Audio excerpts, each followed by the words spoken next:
At the board meeting, the CEO's wife awarded the 91 million yuan project bonus to her male assistant. I turned to Lee when she suddenly grabbed my arm. Wait, honey, I haven't made the rest of the announcement yet. The conference. Room lights were so harsh they made my stomach churn. I sat at the far end of the long table, clutching the 90-page project wrap-up report. Every single page was paid for with 300 all-nighters. I pulled off Lin Group's Q3 flagship project alone from negotiations to launch, from execution to final inspection. Lin Shuro sat at the head of the table in a sharp-cut white suit, her hair pulled into an immaculate updo. She didn't so much as glance my way. Her gaze swept over the 12 board members, present before landing on Xiao Mingguan, the man seated right beside her. Xiao Mingguan wore a light blue shirt, sleeves rolled up to his elbows, tapping notes into his tablet. He looked up and smiled at Lin Shuero, flashing a set of perfectly even white teeth. That smile made my stomach lurch. Gentlemen, Lin Shuero spoke, her voice cool and crisp. The Q3 South China project is wrapped. Profit came in 40% above forecast. Xiao Mingguan is the single biggest contributor to this win. Scattered applause broke out across the room. My hand froze. The report pages rustled softly between my fingers. Sachin, the CFO sitting across from me, glanced up at me, a flicker of mixed emotion crossing her face. I dropped my gaze and kept flipping through the report from initial market research to mid-stage, client negotiations to final execution, and oversight. Lin Shiro paused, shouting. Yuan was involved every step of the way and made game-changing decisions at all the critical junctures. What does the board think? A gray-haired veteran director nodded. Mingyuan's a good kid, got real drive for someone his age. Another piped up. South China clients are total nightmares. Closing that deal was no small feat. I sat down the report and stared at the lot of them. I did the market research alone, traveling to 7 cities back-to-back for the client. Negotiations. I drank so much at the banquet, I ended up in the ER with a stomach bleed just to get that contract. Signed for execution oversight. I slept on the project site for 2 straight months. What did Xiao Mingguan do? He fetched Lin Shiro coffee for 3 months. So I proposed. Lin Shiro stood up, a check in her hand that the full Q3 project, bonus totaling 91 million yuan be awarded to Xiao Mingyuan. The room went dead silent for 2 seconds. Then the applause hit.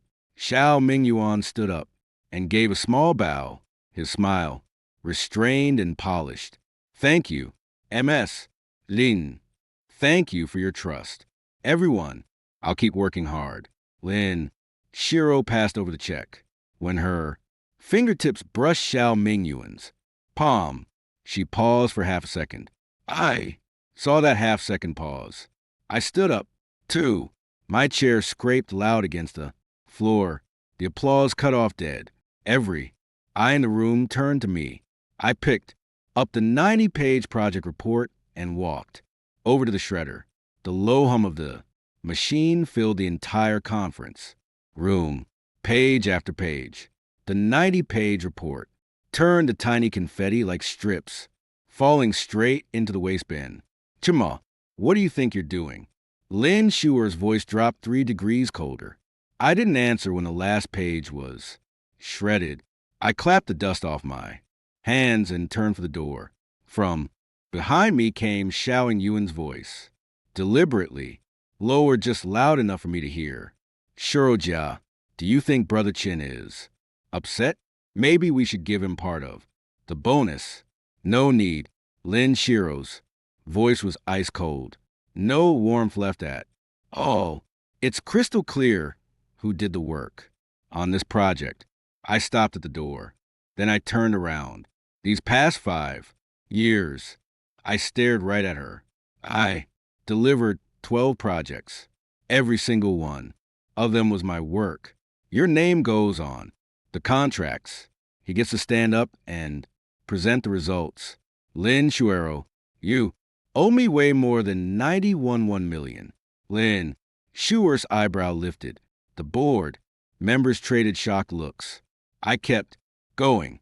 When your dad handed the company to you 5 years ago, its market cap was 120 million. What is it now? 570 million. How many times has it grown? Now, take a look at the original. Contracts, execution logs, and email threads of every single project from the past 5 years whose name is on all of them. Chimo Lin Shuero's voice. Drop. This is a board meeting, not a place for you to throw a tantrum.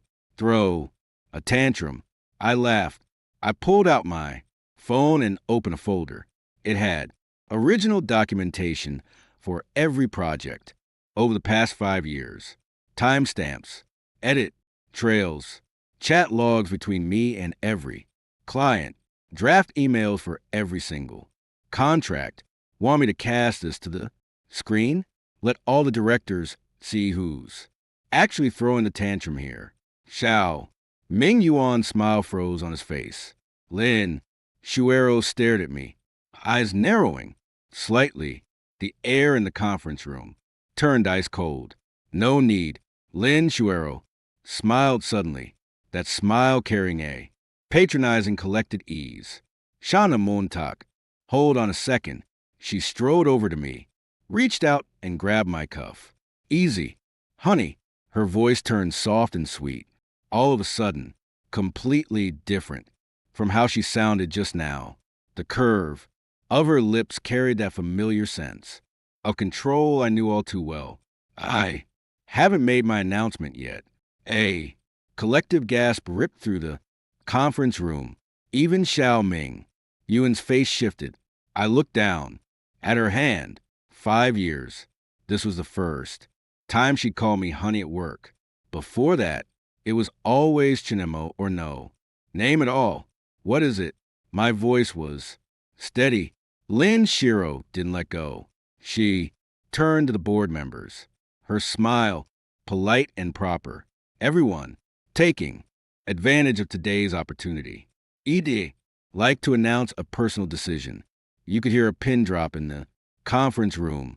Shenmu and I have been married for 5 years. Over these 5 years, he's truly done a lot for the company. She paused. So, I've decided to promote Chinmo to vice president of Lin Group in charge of the strategic development department. Xiao Yuan's tablet clattered to the floor. Su Qing jerked her head up, staring right at me.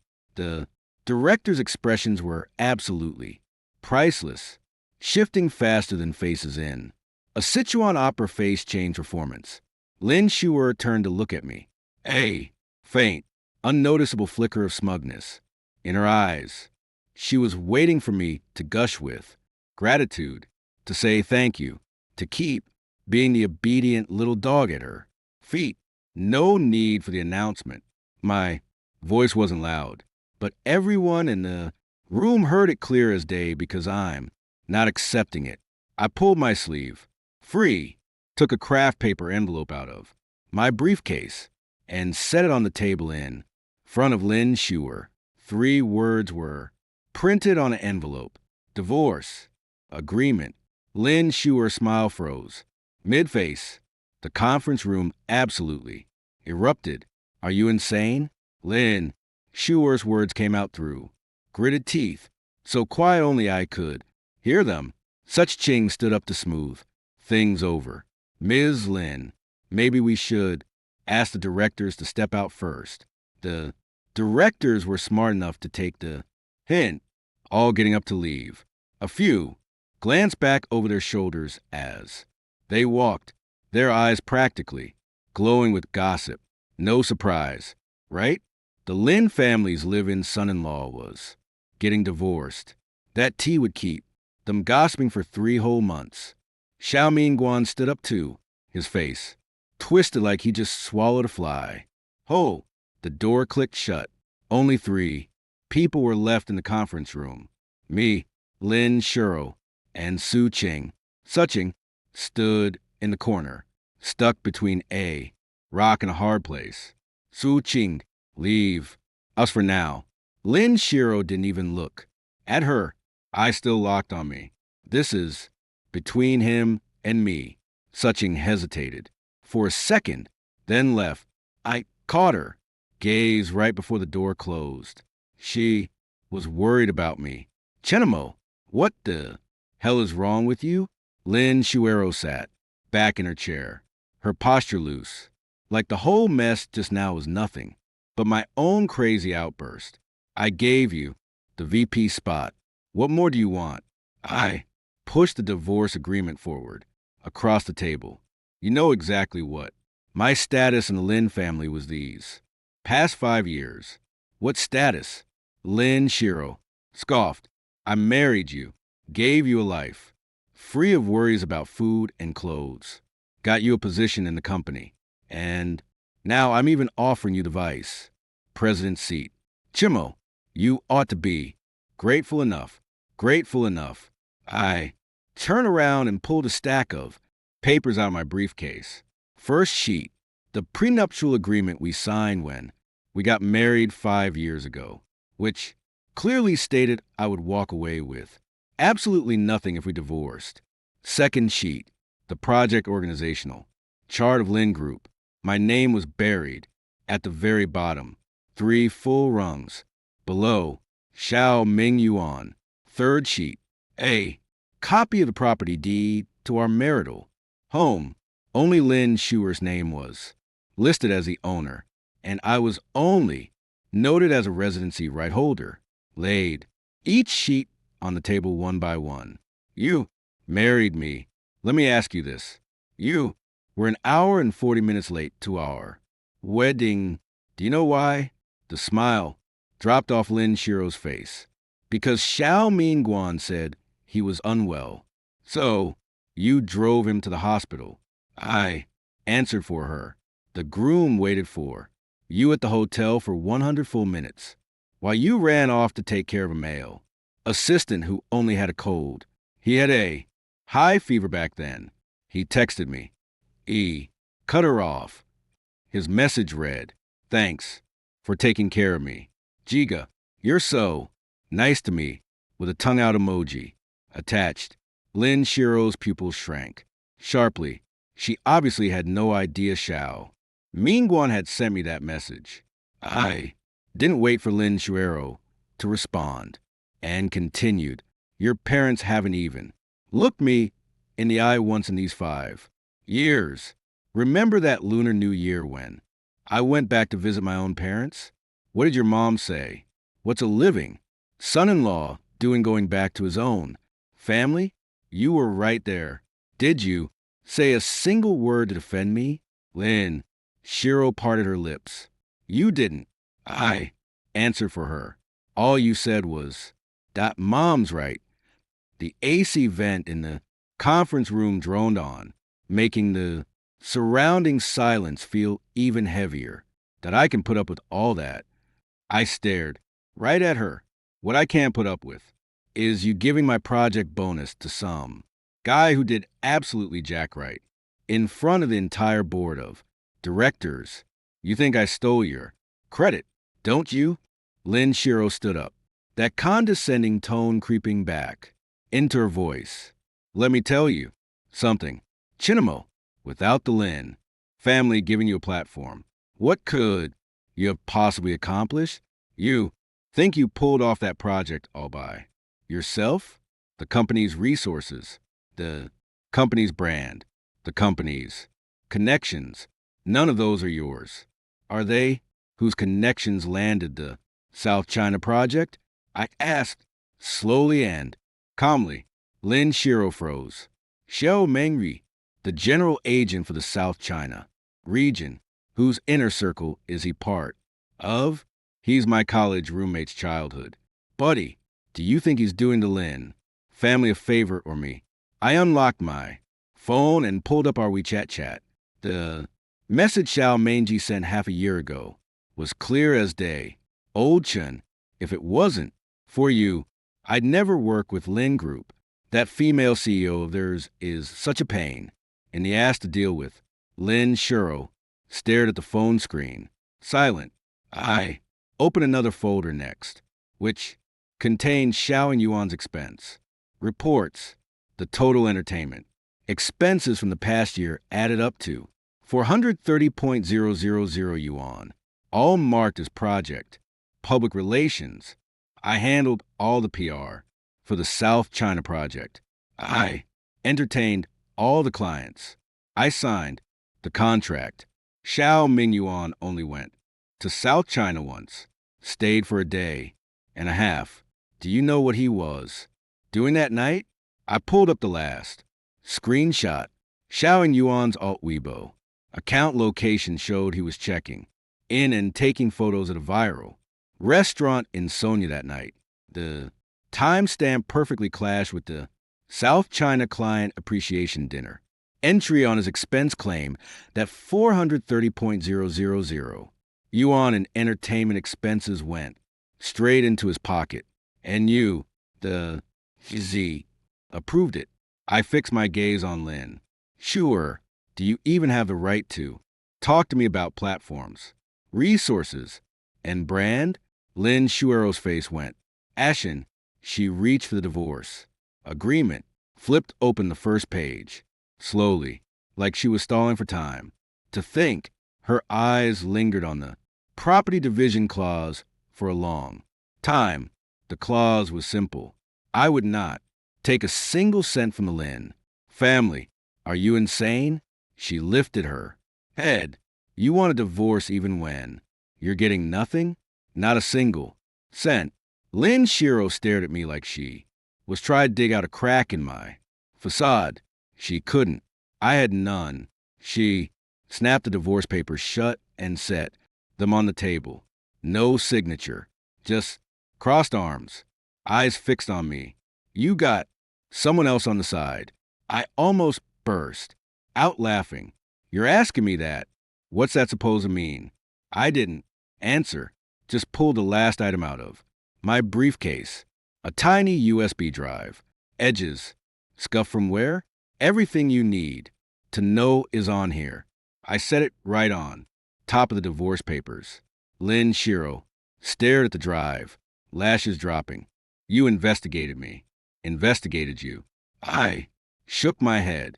You left all this on our home computer yourself a month ago. I found the PC had a virus. Your chat logs auto-backed up to cloud.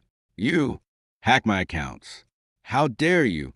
You're the dumb who log in with my account. I said it almost laughing.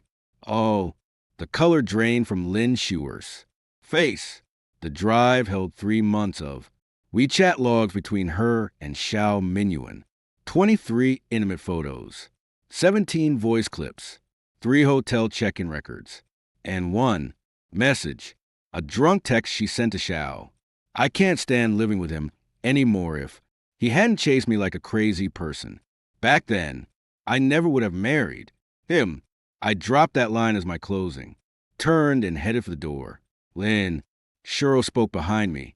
I'll have my lawyer look this over. I didn't turn around. She was clinging to her last bit of pride to save face. But that line about the lawyer was already a retreat. CEO Lin Shiro never backed down.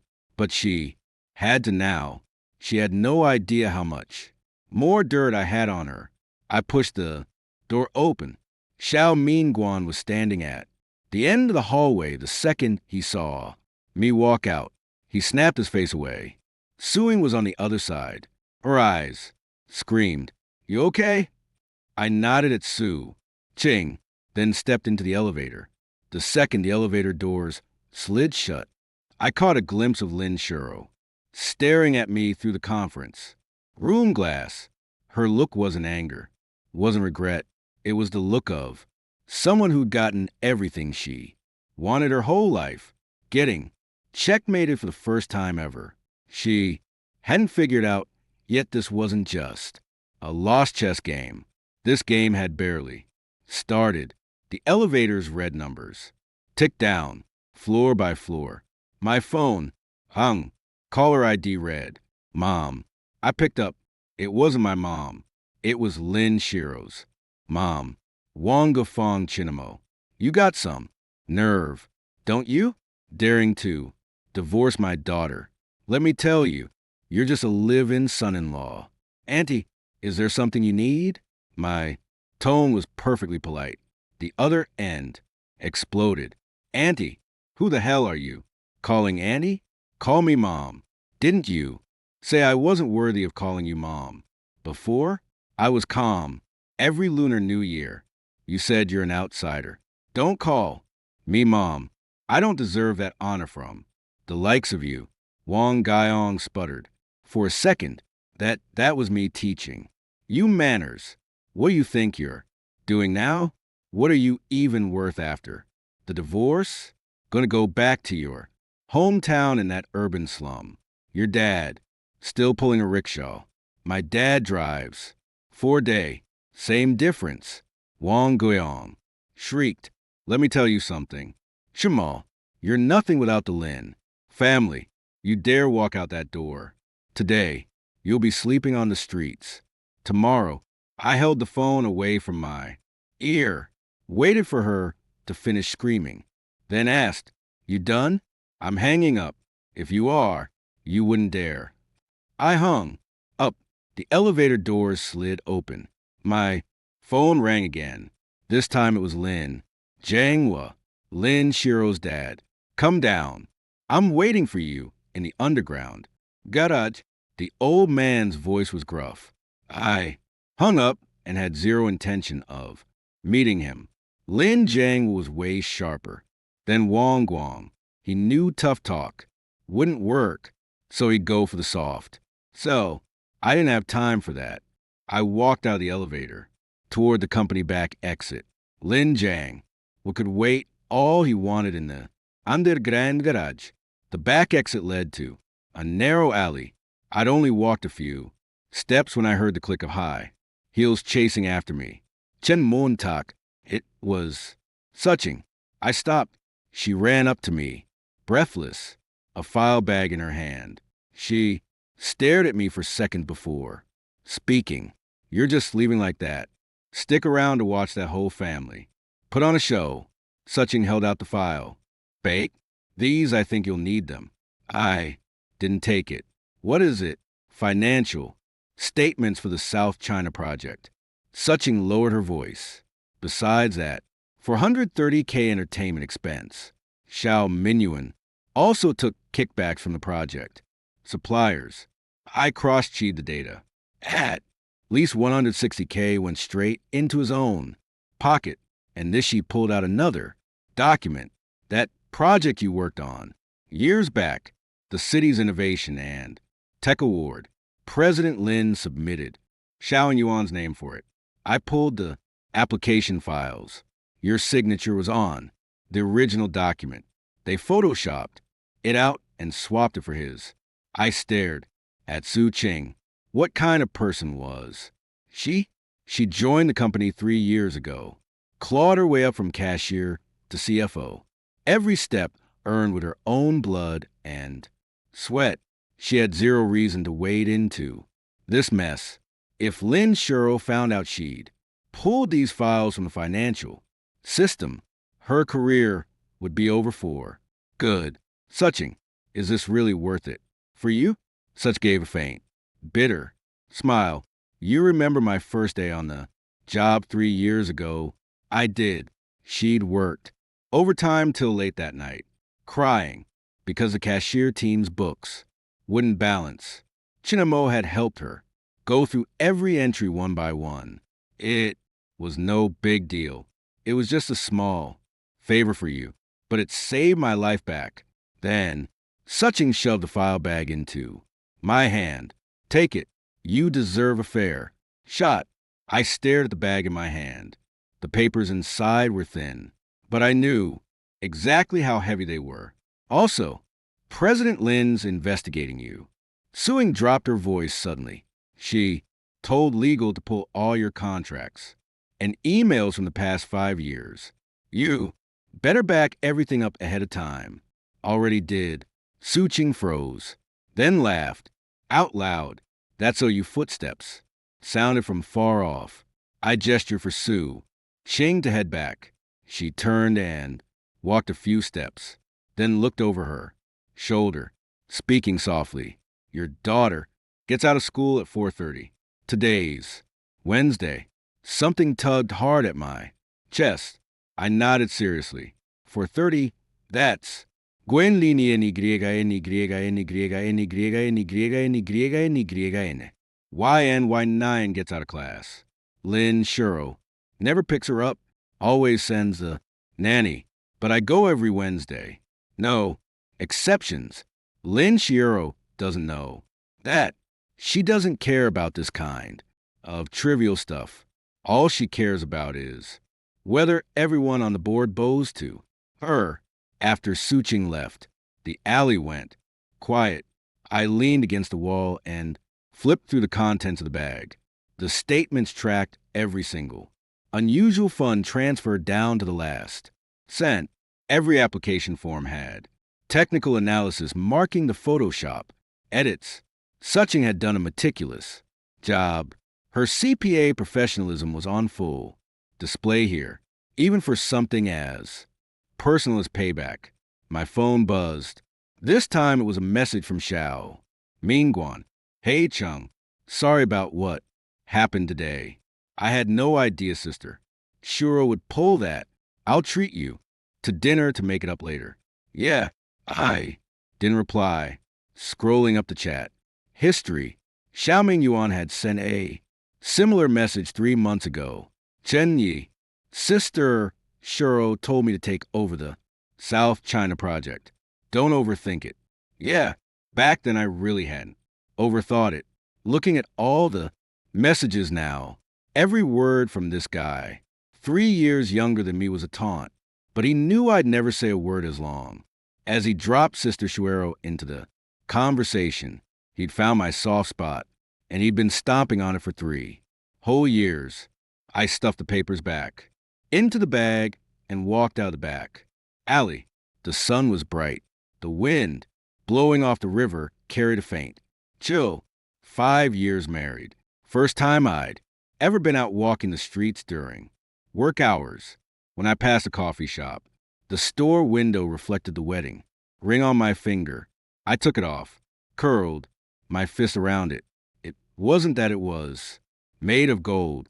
It was that the stupid thing reminded me of what Wang Guang said 5 years ago.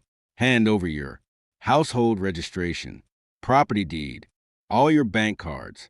The Lin family will keep them safe for you. Just be a good son-in-law to the Lin family. Don't worry about anything else. I handed everything over. Back then, I believed Lin sure loved me. But that line she kept spouting about will be family soon. Now that I've snapped out of it, turns out her definition of family is just the Lin clan plus me, their employee, free labor, no less. I slipped the ring into my pocket and kept walking. Up ahead was a real estate agency, its window plastered with bargain property listings. I leaned against the glass and stared for a minute. My phone notes have 12 job offers from headhunters, the highest, paying $3.2 million a year. I ran all 12 of Lin Group's projects over the past 5 years. The whole industry knows the open secret. The only person at Lin Group who actually gets done is the Lin family son-in-law. What they don't know, I own my own company. I registered it 3 years ago, held under my college roommate's name this whole time. It's not huge, but it locked in 3 small clients. Lin Group turned down. Those 3 have blown up over the past 2 years, now pulling in an annual profit of $6 million for the company. The Lin family has no clue. Lin Shuro has no clue. Nobody on the planet has a clue. I gave myself 3 years to plan everything. Set. My phone buzzed one last time. It was a push notification from the company's OA system. Notice regarding the resignation of Comrade Chinamo. She approved it already. Didn't change a single word. I only wrote 3 characters on my resignation letter. I quit blazing fast. I stuffed my phone back in my pocket and hailed a cab. Once I got in, the driver asked where I was heading. I gave him my daughter's school address. He mumbled that it was pretty far. We'd have to take the ring road. I said, fine. Lynn Group's headquarters shrank in the rear view. A huge LED screen hung on the roof, cycling through the company's ads. The tagline read, Lynn Group, you can count on us. I snorted. The driver glanced at me in the rear view mirror. Probably thought I was nuts. I didn't explain. Some jokes only. Land for the people who live them. When we hit the highway, I shot my lawyer a text. Lawyer Joe, the agreement's been delivered. She didn't sign on the spot. Said verbally she'd have legal review at first. I figure she's going to drag her feet. He wrote back right away.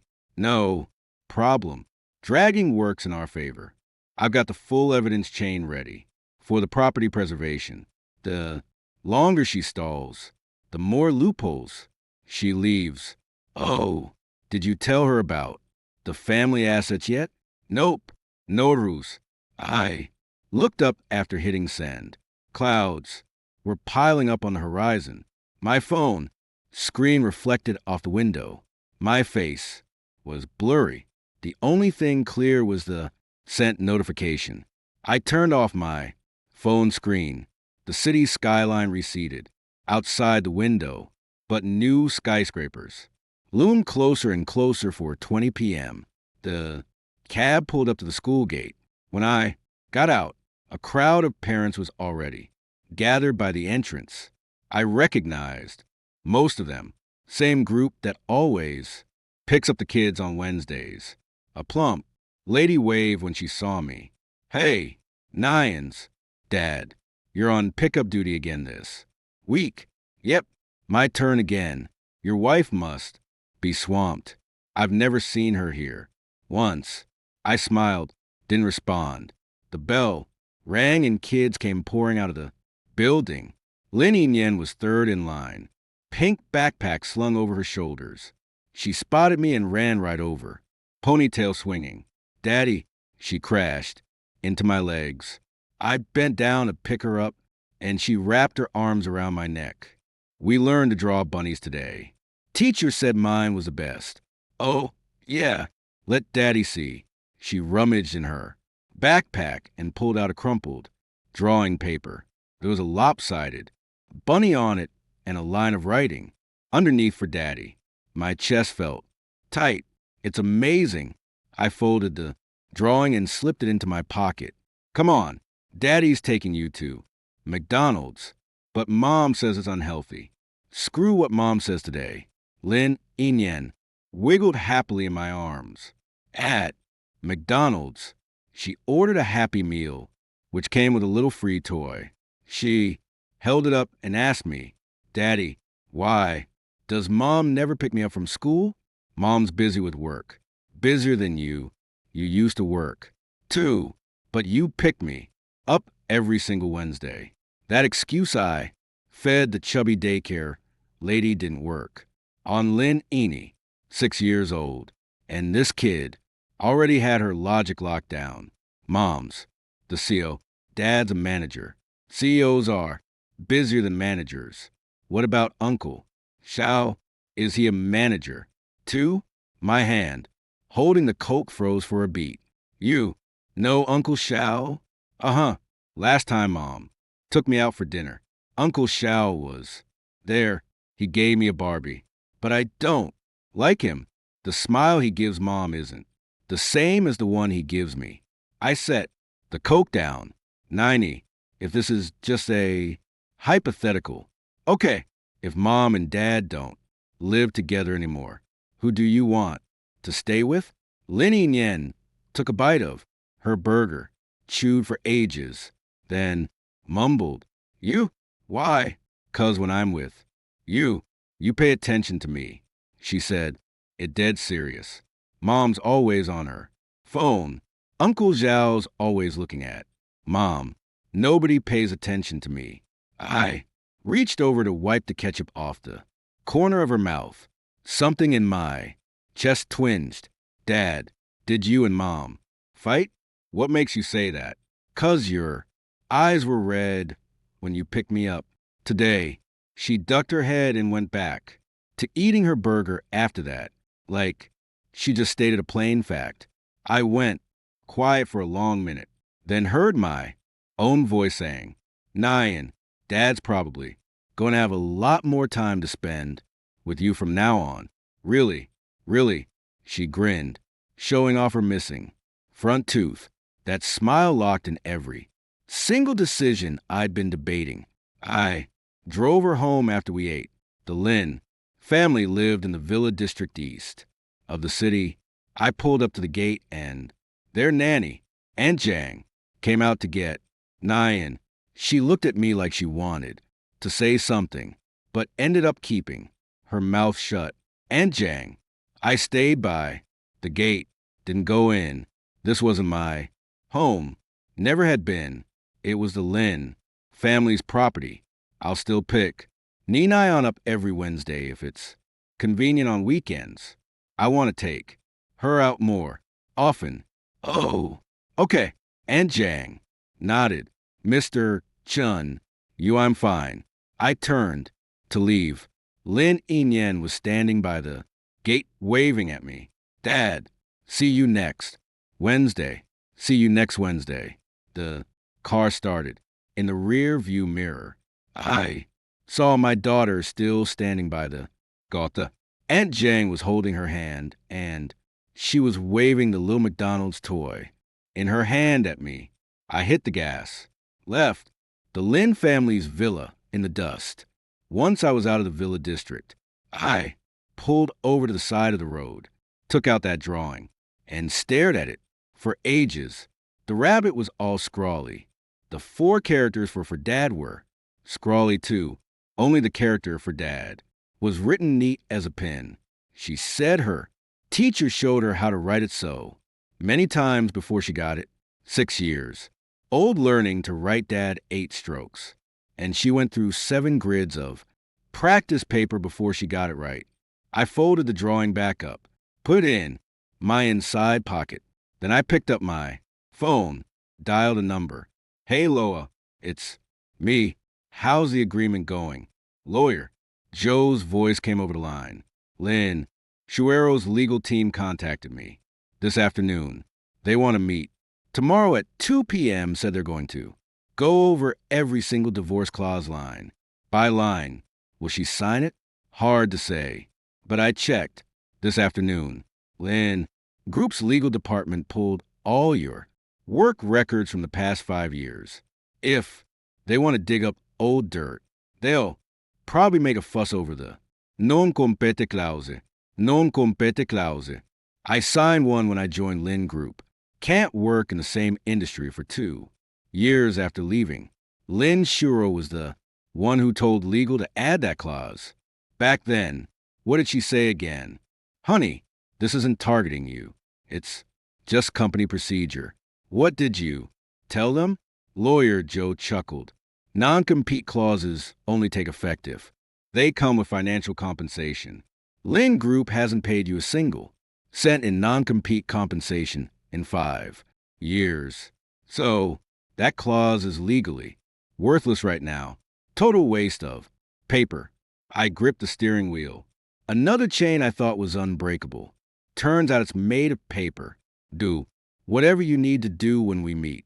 Tomorrow, I said, don't hold back. Got it. Lawyer paused. How are you? Holding up over there? Never better. I hung up and drove downtown. When I passed the Lin Group building, the clock hit 7. Plenty of lights were still on. Inside, I suddenly got the urge to go up. So I did. I took the elevator from the underground garage up to the 18th floor. The project department office was almost empty. My desk was still there. On it sat the pot hose I'd grown for 3 years. It was wilted, leaves yellowing. No one had been watering it, obviously. I grabbed my cup, filled it with water from the pantry, came back and poured it. Slowly, the pothole's leaves trembled under the light like they were coming back to life. Chun bro, someone was. Behind me, I turned around to see my assistant, Shirao Jiang, standing in the doorway, looking skittish as hell still. On the clock, I asked, got reports to sort out. Xiao told me to redo all the presentation materials for the South China project. Scratch your name off. Put us on instead. Shirao Jiang hung his head after he finished speaking. I'm sorry. Chen, bro, how is that your fault? If I don't do it, Xiao will just do your job. I set my cup down. So the materials got changed. No big deal. Shirao Jiang stared at me blankly, probably shocked at how calm I was. He hesitated for a second, lowered his voice. Chen, bro, I saved a copy of the original files on a USB. It's in the hidden compartment of the second drawer of your desk. Everyone hates Zioingwen. No one dares say we all know you're the one who built that project. I pulled open the drawer. Sure enough, there was a black USB in the hidden compartment. It felt light in my hand. Thanks, Jiang. If you hadn't walked me through projects these past 6 months, I would have gotten fired ages ago. Xia, Jiang's eyes were a little red. Where are you going next? Chun? Bro, I want to work. For you. I clapped him on the shoulder. There will be a chance. When I walked out of the project apartment, I glanced back one last time. That desk, that pot, hose, that spot I sat in for 3 years. In 3 years, I delivered 12 projects here, pulled countless all-nighters, wrote enough proposals to pile into a mountain, was sitting right here at noon. By afternoon, my name was already deleted from the OA system. Real efficient. I got in the elevator, pressed the button for the top floor. Lights on the top floor were still on. The CEO's office door was left ajar. Voices drifted out from inside. How the hell does he have our chat logs? It was Xiao Mingyuan's voice, tight with anxiety. Lin Shuro's voice picked up next. He logged into WeChat on my computer once. It auto-sensed. Stay out of this. I'll handle it. Shuro, our marriage is dead in the water. What if he leaks this stuff? Xiao Mingguan said. Your reputation. The company's public image. That's why he won't dare. Why? Not because he has Nyan. Lin, Shuero's voice was rocketed. As long as Nyan's with me, he won't burn bridges. He's a good dad. A good dad would never let his daughter's mom get publicly ruined. Outside the door, my hand froze midair. She was right. In 5 years, this was the only thing I'd ever truly lost her over. But she got one thing wrong. She thought a good dad would swallow anything for his daughter. No limit. What she didn't know is a good dad first has to be a man with self-respect. A father with no dignity can't teach his daughter a damn thing. I didn't push the door open when I turned to leave. The carpet under my feet swallowed every sound of my steps. 10 o'clock a.m. The next day, lawyer's text came. Right on time. Meeting delayed. Lynn, Shuro was coming to the firm herself. Expected she'd never let legal pass on a message for her. She always wants total control of the situation. I texted back. 2 words. Got it. Suchin call came. Right after, Chain M.O. Lin called in. Emergency department meeting this morning. Announced they're reuniting all projects from the past 3 years. She's going to dig through everything from the start. What are they digging for? She said she's going to dig up who actually contributed to every single project. Suching paused. She's going to erase all your credits entirely, pin them all on Xiao Mingguan, and scrub you right out of the company's official history. Let her. You sure about that? Fake books. Don't fear real audits, right? My voice was steady. Ledgers are just paper. Firewalls are just cheap drywall. She wants to shut everyone up. Sure, only if she can stand out in full sun without breaking a sweat. Suching went quiet for a few seconds, then lowered her voice. Chinamo, you've still got something up your sleeve, don't you? You'll find out this afternoon. I hung up and opened my laptop. There was an encrypted folder on the desktop, created 5 years ago, updated every single month without fail, named backup_work docs. I clicked it. Open. Top of the list was the original proposal for the South China project, created 4 full months before the version Lin Shuro submitted to the board. The file properties logged every edit timestamp, most of which fell between 1 a.m. and 4 a.m. Scrolling down, there was a competitor analysis report I'd spent 2 years on. The original copy was on the company's OA system credited to Xiao Mingguan, but I'd kept the entire email, which clearly showed I'd sent the report to Xiao for review. His only feedback, 3 words. Looks good. Further down were all the project, original contracts, negotiation minutes, client emails, and financial transaction records, and one special file buried in the deepest subfolder, file name LXRR, Lin Shuero's private ledger to be precise.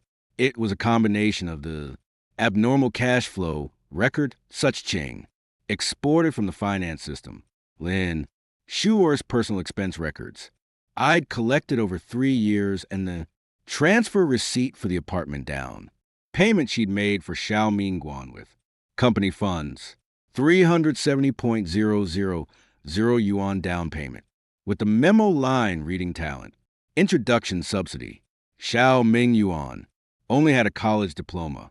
He didn't even meet the minimum requirement for that subsidy. If this evidence came out, Lin Shuro wouldn't be facing just a divorce case. She'd be looking at criminal charges for embezzlement. I copied the files to a USB drive, put on my jacket, and headed out. 11:30 I arrived downstairs at lawyer's firm. The office building was ancient. The lobby AC was busted, but the rent was cheap. Lawyer Zhao said he rented this place the second year he started his practice and had stayed for 8 years straight. As the rickety old elevator creaked its way up, Loyero sent a message for words. Only, she's here. I texted back. Make her wait. The reception girl stood up as soon as she saw me. I told her I didn't want to go to the conference room yet and asked if I could use the small office next door for a bit. Lawyer Joe and the others are in conference room 2. I know, no ruse. I sat in the small office, able to see the hallway through the blinds. The walls were covered with commemorative photos of Lawyer Joe's closed cases, mostly small stuff, labor, arbitration, contract disputes, private lending cases. People with hundreds of millions in assets would never hire him. That's exactly why I picked him. He's clean. 10 minutes past 12. Lawyer Zhao pushed the door open, sweat dripping down his face. Chun, she's in a foul mood, slammed her bag when she walked in. What did you talk about? Nothing. She's been glued to her phone the whole time. Took 3 calls. 2 from the company. 1 from Xiao Mingyuan. She took Xiao Mingyuan's call right in front of you. Yeah, called him Mingguan. Looked even worse after she hung up. I stood up and pushed open the conference room door. Lynn Shuero sat across the conference table in a black business suit, her hair pulled even tighter into a bun than yesterday. My divorce papers were laid out in front of her, edges already crumpled. She flicked her eyes up when I walked in, said nothing. I pulled out a chair and sat down. Lawyer. Joe took the seat to my right, flipping open his notebook. The table was wide. 2. And by my estimate, Lynn Shuro and I sat at opposite ends, two sides of a negotiation. Jamal, that little stunt you pulled at the board meeting yesterday, pretty damn impressive. She spoke first, shoving the divorce agreement across the table. I've read this, walking away with nothing. Real, gutsy. But what makes you think I'll sign it? She leaned back in her chair. 5 years I fed you, housed you, got you a job, gave you status. Now, you just decide to throw it all away. Who the hell do you think I am? 5 years. I delivered 12 projects for the company. Generated nearly 200 million renminbi. Profit. How much did you pay me? 200.000. Renminbi a year. Go ask every single person at this company. Can you find another project manager who'd work for that pay? So you think I underpaid you? Her tone was light, dismissive. It's not about the money. I pulled the first document out of my briefcase, set it on the table, and pushed it towards her. What's this? Lynn Shuro didn't reach for it. The original proposal for the South China project. The creation date is 4 months earlier than the version Xiao Mingguan presented. The file properties have timestamps for every single edit. Open it and see for yourself. She didn't open it. The corner of her mouth just twitched down a little. What's one document supposed to prove? You wrote it ahead of time for Mingguan's reference. That's standard practice in project teams. I didn't argue with her. Even this reaction was exactly what I'd predicted, so I had more prepared. I pulled out a second document, a personal email confirmation from Xiao Manghui, the South China client. It's in black and white. He worked with me, Chen Montak, the entire time, not Xiao Mingguan. His phone number's at the bottom. You can call him right now if you want. Lynn.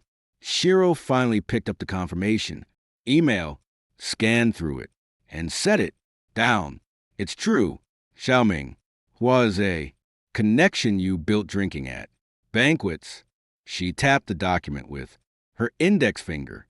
But the reason I promoted Mingguan is his management skills, doing projects and running. Projects are two different things. You get that? So you admit I did the project, but giving the bonus to him is reasonable. I make the rules. Her voice turned sharp all of a sudden. This is my company. I say, who deserves the credit? Who gets the credit? Lawyer Joe finally spoke up. Miss Lynn, you two are here today to discuss the divorce agreement. We can schedule a separate meeting for company matters. Let's sort out the marital issues first. The divorce is tied directly to his little stunts at the company. Lynn Shiro cut him off. He caused a scene in the office, caused a scene at the board meeting. Now he's going to cause a scene over our marriage. What do you want? Chenamo, money, a promotion, or do you want me to beg you on my knees? Crying. I brought a few things with me today. I kept pulling items out of my briefcase. Third, the abnormal expense report for the 430.000 renminbi hospitality budget. Every line marked with Xiao. Mingguan's actual guarevouts. Fourth, evidence of Xiao Minuan taking. Kickbacks. Bank transfer records from the supplier. Fifth, the technical analysis report on the doctored PS. Edits for the city's innovation and technology award application. I lined up all 5 documents across the table. Is this enough? Lynn Shuro stared at the line of documents for a long time, then suddenly looked over at Layero. Her tone flat. What is your client trying to do here? Threaten me before Lawyer Zhao could say a word. I answered first. It's not a threat. It's just to let you know one thing. What thing? I wasn't kept. Man, these past 5 years, I put up with. You're not because I was scared of you, but because of Nyan. I thought if I gave you time, you'd eventually come around. I stood up, planted both hands on the edge of the table, leaning forward slightly. Now I get it. Some people, no matter how much time you give them, they'll just take your patience for weakness. Lin Shuero's face shifted several times from white to red to green, finally settling on a look halfway between rage and panic. You done? She stood up too, grabbed all the documents, didn't even spare them a second glance. Keep these so-called evidences for court. As for the divorce, she paused, her lips pressed into a thin line. I'm not signing. I'm not getting divorced. Lawyer frowned. Ms. Lin, you've already read the agreement. I said I won't sign, so I won't sign. Lin, Shiro grabbed her bag and stood up, tone leaving zero room for negotiation. Jamal, you want a divorce? Fine, but tell me who's really backing you.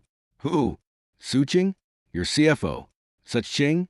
A sharp edge crept into Lin Shiro's voice. You think I don't know you two have been conspiring behind my back? She just gave me some evidence. Why the hell would she do that? Because she still has a conscience. Lin Shiro stared at me. Her gaze softened for a split second, her voice dropping half an octave. Chinamo, what about Nyan? She finally asked the question. I already had my answer ready ages ago. Nyan's coming. With me. Lin Shiro froze and burst out, laughing. You a penniless loser. I own a company. She shut up immediately. Registered 3 years ago. Pulled in 5 million in profit last year. Projected to hit 10 million this year. The laugh died on Lin Shuero's face. She stared at me like she was seeing me for the first time. 3 small clients that Lin Group dumped. You know exactly which ones I'm talking about. I walked toward the door, hand resting on the doorknob and glanced back. You always said I lived off the Lin family. I stopped doing that 3 years ago. I pulled the door open. Take your time thinking it over. Lin Shuro. The sunlight was blinding when I stepped out of law firm. I texted Suching. Didn't sign the agreement. She's starting to panic. Suching texted back right away. This is just the beginning. Yeah, just the beginning. I checked the time on my phone. 1:15 p.m. At 2 p.m., the head Hunter had lined up 3 interviews for me, all with top industry firms. I hailed a cab, gave the driver the address, and leaned back against the seat with my eyes closed.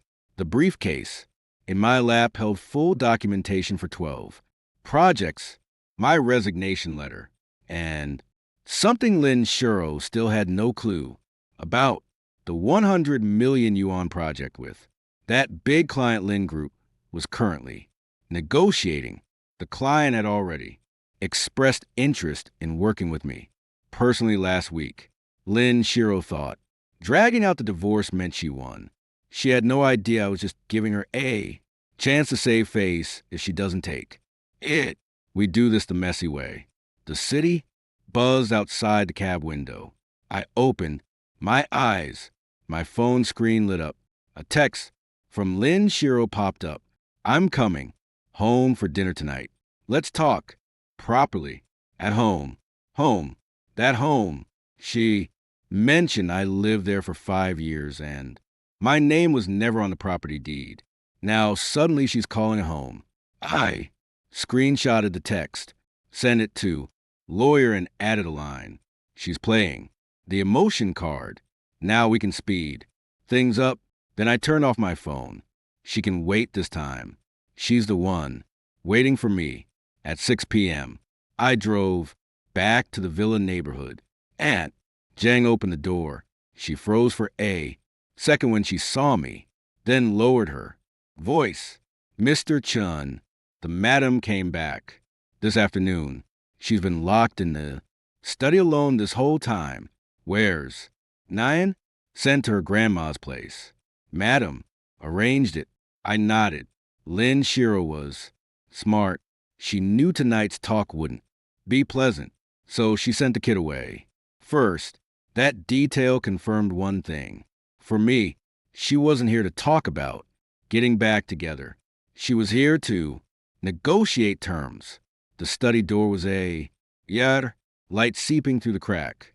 I pushed the door open and walked in. Lin Shiro sat behind the desk. She'd changed into loungewear, let her hair down, looking exactly like she used to when she got home from work back in the day. 2 cups of tea steamed on the desk, one in front of her, the other on the opposite side, my old spot. I'd seen this setup 100 times before. She always arranged it like this when she wanted me to back down on something. Sit, she said. I sat down, didn't touch the tea. We've been married 5 years. Lin Shiro looked at me, her voice much softer than it had been at the law firm. Does it really have to be this way? It has to be this way. Why? She tilted her head slightly. Bonus title. If that's what this is about, I can fix it. Vice President. Not good enough. I'll bump you up to Executive Vice President. As for the bonus, I can renegotiate that. With the board, you still don't get it. I shook my head. It's not about the bonus. Then what is it? Xiao Ming Yuan. I said nothing. Xiao Ming Guan and I are really nothing. There was a hint of exasperation in her voice. He's just my junior from college. I look out for him. A little at work. That's all. Those chat logs. So the hotel check-in records. Are you looking out for him too? Lin Shuero went silent for a few seconds. We were on a business trip. Booked 2 separate rooms. The records you saw only show we were at the same hotel. Same time window. Doesn't mean we shared a room. I pulled the hotel security footage. I held her gaze. She froze. Truth is, I never did. You can't just request hotel security footage whenever you want. That's basic law. But she bought it because she was guilty. When did you find out? Her voice dropped last month. That business trip you took to Suzhou. The study went dead quiet for a long time. The clock on the wall ticked. Each click sharp and clear. If you knew already, why wait till now to say something? Lin Shiro finally spoke. You could have called me out last month, because Nyan had her final exams last month. She went quiet again. Chinamo, I admit some things that happened between Xiao Ming Guan and I shouldn't have. Her voice was slow, like she was treading on thin ice, but it's not love. It was just a release. A release. Yeah, a release. Do you have any idea how much pressure I've been under all these years? The company, the board, my dad's expectations. Everyone's watching. Me. What about you? You never ask how I feel. You just work on project after project. You think doing a good job at work is being good to me. But I'm not just the head of the family. First and foremost, I'm a person. Her eyes reened. Xiao Ming Yuan's different. He doesn't get projects or data or management, but he knows how to make people happy when I'm with him. I don't have to be that cold, unapproachable President Lin. I listened, didn't cut her off. I waited till she was done to speak. So all these years you resented me for being too good at my job, It's not that I resented you. She paused. Maybe I did. The better you are at your job, the more pressure I feel, the more perfect your projects are, the more useless I look as CEO. Even the board's been talking behind my back, saying the Lin family's company would never be where it is today if they hadn't taken Chenamo in as their son-in-law. So, you sabotaged me because I was a threat to you. She said nothing. That was confirmation enough. You put Xiao Mingyuan's name on my projects, not because he's better than me, but because he'll never be able to outshine you. Lin Shuaro picked up her teacup and took a sip. Her hand was shaking a little. Chinamo, this is the first time you've ever said any of this to me. Why? Didn't you say anything before? Because before I thought you were my wife. That line landed like a punch. Lin Shuaro's face twitched slightly, her eyes growing even redder. What about now? Now, when you tell me to take it. Easy. Husband. That's just you acting. The good wife of the board. When you grab onto me, you're not calling for your husband. You're calling for a tool. I stood up. Lin Shuaro, you asked me to come home to talk today. So I came. I've said everything I need to say. If you don't sign the divorce agreement, my lawyer will file formal proceedings next week. You want to take me to court? She lifted her head, eyes reed. But that familiar sharp glint was back in her gaze. What do you have? Those chat logs, check-in records. All they prove in court is infidelity. You can get the divorce, but you won't get a cent of the assets. The prenuptial agreement is in black and white. I already told you I don't want the assets.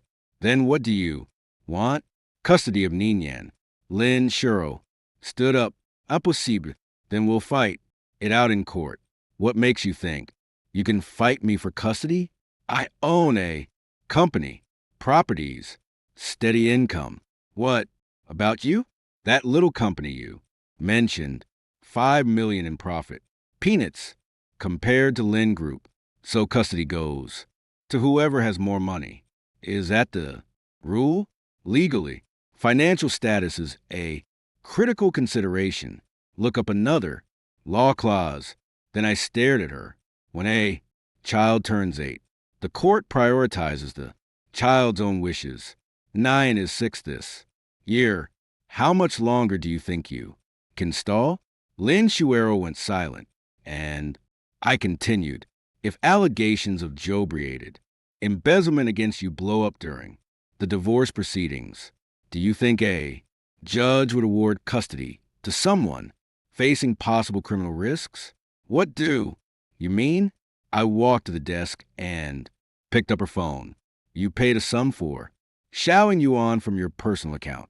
His apartment down payment, 370,000, marked as talent introduction subsidy.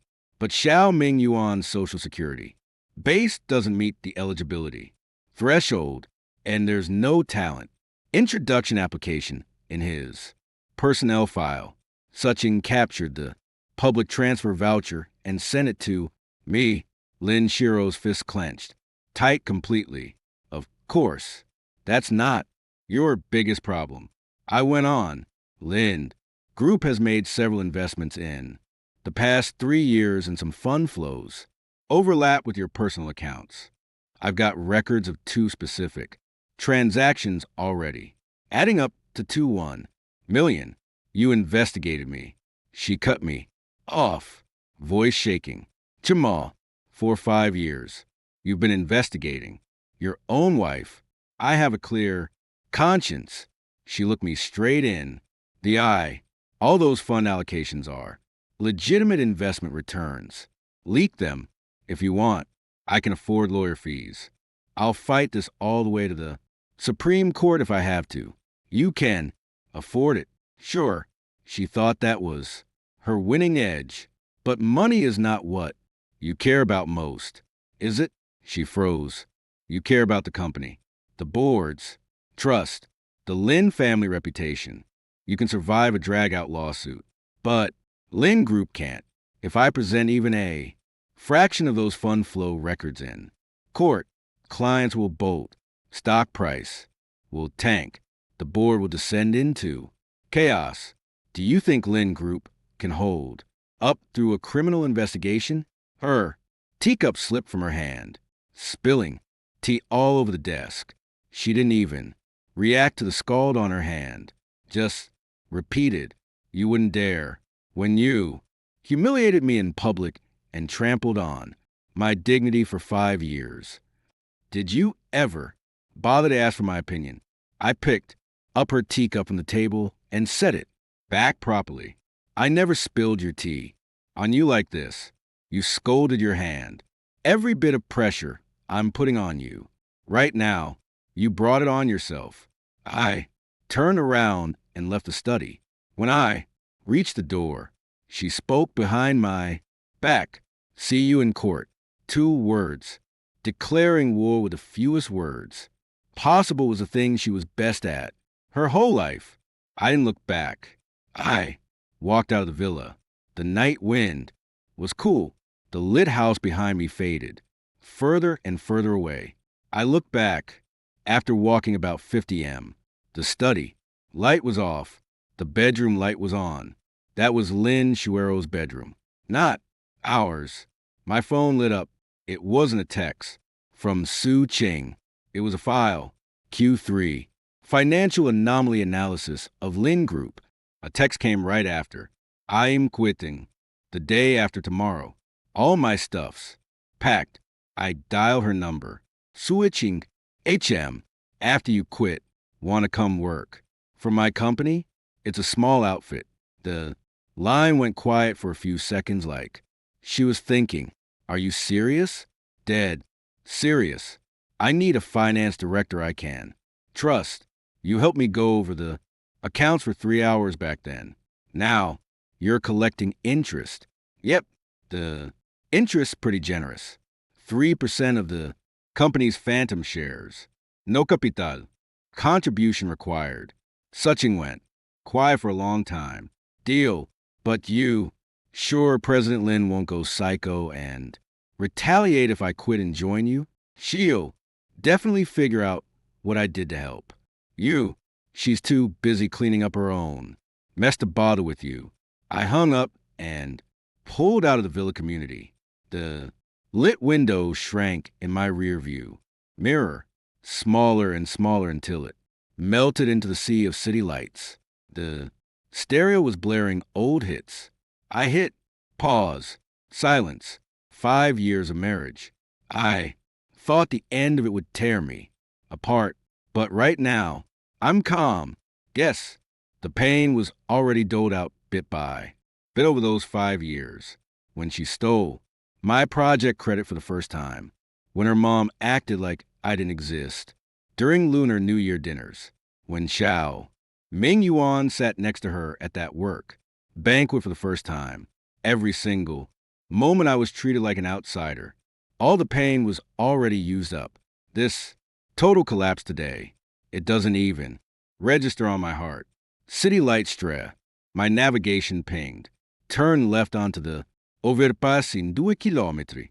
I flipped on the turn, signal, and pulled off the road I'd taken every day for 5 years. 3 days later, emergency board meeting of Lin Group. I wasn't invited. I showed up on my own. 8:30 a.m. Suching texted me. Lin Shuro was going to drop several big announcements at the meeting. Official appointment of Xiao Mingguan as vice president and a non-compete lawsuit against me. She hired the top labor law firm. Such Ching said over the phone, "They're going to claim you used company resources for personal profit while you were employed, violated your non-compete clause. If they win, your company owes damages. All your project get frozen." What time is the meeting? 9 a.m. Chinamo. She's pulling out all the stops this time. 9 a.m. I glanced at my watch. 8:32. I got 28 minutes. You're coming. Oh, yeah. I put on my suit, grabbed my Briefcase. Two things inside. The original copy of the non-compete clause I signed when I joined Lin Group, and the key evidence Su Qing dug up for me, financial records proving Lin Group never paid a cent in non-compete. Compensation for the past 3 years. Legally speaking, if a company wants to, in forza a non compete, they have to pay. Monthly severance to the employee after they leave. Want to lock someone out of their career without paying? Nice. Try. 8:50 a.m. I pulled up to the company lobby, the front desk. Receptionist looked like she'd seen a ghost. In order to hear, swiped my employee badge to get into the elevator. It still worked. Top floor access wasn't. Revoked. Lin Shuero must have slipped. Up. 9 a.m. on the Dut elevator doors. Slid open on the top floor. The conference room was packed. All 12 board members were present. Lin Shiro stood at the head of the table. Xiao Mingguan sat to her right. My seat. 2 strangers in sharp suits stood against the wall. Almost definitely the outside lawyers. Lin Shiro hired. I pushed the door. Open. Every sound cut off dead. What are you doing here? Lin Shiro's voice was ice cold. This is a board meeting. No entry without invitation. No entry without invitation. I stepped inside. Funny thing, I was part of the first batch of employees when Lin Group was founded, when we restructured into a joint stock company. I got observer status as a founding team member. Article 27. Section 2 of the company charter. I know the charter by heart. I wrote the damn thing. After all, a few veteran board members exchanged looks. Someone flipped open the charter in front of them to check. Lin Shiro's face shifted. That's not a voting seat. You can only observe. I'm not here to vote today. I sat down against the wall, just here to observe. Go on. She shot me a venomous glare, then turned back to the board. Gentlemen, we have 3 agenda items.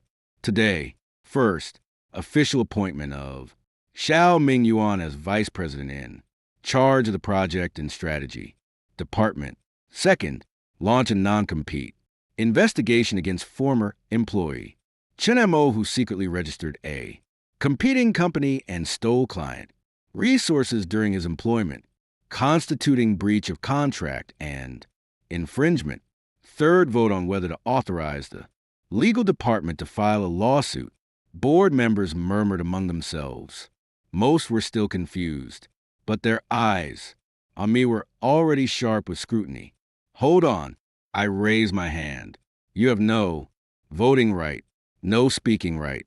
Either, Lin Shiro said coldly, either you leave, or you shut up and sit tight. Article 28 of the company's Articles of Association. When an agenda item involves an observer's personal interests, the observer has the right to defend. Want me to recite the full clause to you? Dead silence fell over the conference room again. Lin Shiro glowered at me, but I turned to the lawyer she'd hired. Your legal team should know what the articles say. The 2 lawyers said nothing, which said, everything. Fine. You get 3 minutes. Lin Shiro sat back down in her seat. I stood up and dropped my briefcase on the table. First agenda item. I object to Xiao Mingyuan being appointed vice president. You don't have a vote. Xiao Mingyuan's voice rose shrilly. Your objection doesn't count. I don't have a vote, but the board members do. Ms. Lin, just call for a vote. Before we get to that, I have a few things to show you.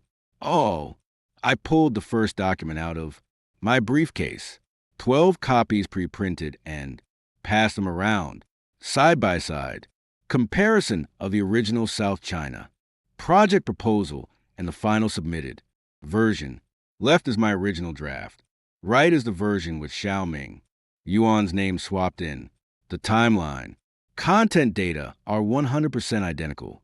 Only The signature changed. The original document's timestamp is November last year. The altered version was created this February. Folks, the project launched in November. How the hell can someone who created the document in February be the project lead? The conference room filled with a soft rustle of pages turning for a moment. A gay-haired board member took off his reading glasses. Ms. Lin, what's the meaning of this? Report materials are archived for the final version. Chun, Mo's original draft is exactly that, a first draft. Lin Shiro kept her voice steady. This project is a team effort by design. No one gets to claim full credit just because they wrote the first draft. I saw that coming. That line is old as dirt. Fine, let's put the proposal aside. I pulled out the second document for legal counsel's review. This is Xiaoming Yuan's onboarding file for the vice president candidate position. He listed his education as a bachelor's degree in business administration, but I checked the education system records. His actual degree is a vocational college diploma in mechanical engineering. Resume froth per the company articles. Any management candidate with falsified information is automatically disqualified from the position. Lin Shuro snapped her head to Xiao Minyuan. His face went bone white. Cease Shuru. That was HR told me. Back then it was fine to polish the resume a little. Lin Shuero's mouth twitched-eyed, never breathed a word of this little secret to her before. Now that I dropped it in public, in front of the board and the lawyers, she couldn't save him. If she dared cover for Xiaoing Yuan, the board would demand to audit her hiring approval. Records first thing tomorrow. Xiao Ming, Yuan's appointment is suspended per procedure, effective immediately. The previously silent major shareholder representative finally spoke up. Legal will verify the resume fraud claim after this meeting. If it holds up, we launch accountability proceedings. Xiao Ming, Yuan collapsed into his chair. I didn't pause. I turned immediately to the lawyers Lin Shuero had hired. Next, agenda item. Non compete. You're suing me for using company resources for personal profit. Right. Correct. Mr. Chenamo, during your employment at Lin Group, you registered a company with overlapping business scope as Lin Group. This violates the non-compete clause. What does the clause say exactly? Please, you shall not engage in the same industry within 2 years after leaving the company. What about the compensation clause? The lawyer froze for a second, then flipped through his documents, looking for it. I pulled copies of my bank statement out of my briefcase and passed them to the board members. For a non-compete agreement to be valid, the company must pay monthly compensation. The standard rate is no less than 30% of the employee's average monthly salary in the 12 months prior to departure. Let me ask, Lin Group, have you paid me a single cent of non-compete compensation in the past 5 years? Even 1 penny. The lawyer's brows furrowed tightly. One last question. Everyone I turned to faced the board of directors. Over the past 3 years, Lin Group has signed non-compete agreements with 17 employees. How many of them actually got the required compensation? Dead silence. 0. I answer for them. Not a single. 1. All 17 agreements are worthless. Toilet paper. Finally, I turned to Lin Shuero and set 2 documents downside by side on the table. One is proof you violated the law by stiffing employees on non-compete pay. The other is the transfer record of the 370.000 yuan you embezzled to buy Xiaoing Yuan an apartment you think you can win in embezzlement lawsuit. Or do you even have a conscience to feel bad about it? You could hear a pin drop in the conference room. Lin Shooter's face, drained of all color. You can scrap the third agenda item. You were going to sue me, right? The lawyers went quiet. The directors went quiet. The major shareholders representative flipped through the bank statements. The edges of the paper crinkling white wear. He gripped them. The board can still hold a vote. I picked up my briefcase, ready to leave. But let me give you all a heads up once this goes to court. Every single piece of evidence gets made. Public, embezzlement, unpaid, non competis, fake academic credentials, falsified financial reports. No company can sweep that much dirt under the rug. I turned and headed for the door.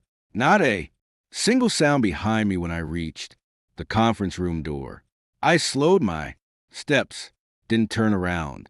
Lin Shuro, first time in 5 years you don't have a smart comeback. Fine by me. The door clicked shut behind me. On the other side of the glass wall, Lin Shuro stood behind the empty podium. The directors left their seats in silence. No one looked at her. No one looked at Xiao. Mingguan, the lawyers she'd hired were already packing up their laptops. Heads down. I stepped into the elevator. Hit the closed door button. The clear's throat. Floor numbers ticked down. First battle. At the company 1. Next fight somewhere else. Less than 2 hours after board meeting ended. My phone was blowing up, nonstop from the Lin family. First, a dozen missed calls from Wang Gufang. Then, a text from Lin Jiang with Chenamo. Let's meet just you and me, a proper talk between a father-in-law and his son-in-law. Father-in-law for 5 years. He'd only let me call him Director Lin or President Lin, never Dad. I sent a screenshot of the text to Lawyer Zhao, added a line. He's panicking. Lawyero wrote back. Good. If they weren't scared, they wouldn't be asking to talk. 6 p.m. That evening, I showed up at the tea house in East City as agreed. Lin Jiang had booked a private room. When I pushed the door open, the tea was already steeped. He sat in the host seat, wearing a dark gray traditional Chinese Mandarin collar shirt, every hair in place. Classic move for him. He never lets his facade slip, even when he's losing. Never drops the superior act when he's negotiating. See? He pointed to the seat across from him. I set my briefcase by my feet, didn't touch the teacup. Chinamo, I didn't call you here today as a company representative. This is a senior talking to a junior. Heart to heart. He got straight to the point. This mess between you and Shuro has already hurt both sides. You're a smart man. You know pushing this further won't do you any good either. Cut the crap. What are your terms? Lin Yangvu glanced at me, probably realizing I was harder to bully than he thought. He picked up his teacup, took a sip, and said slowly, Divorce. Fine. We won't stop you. But 2 conditions.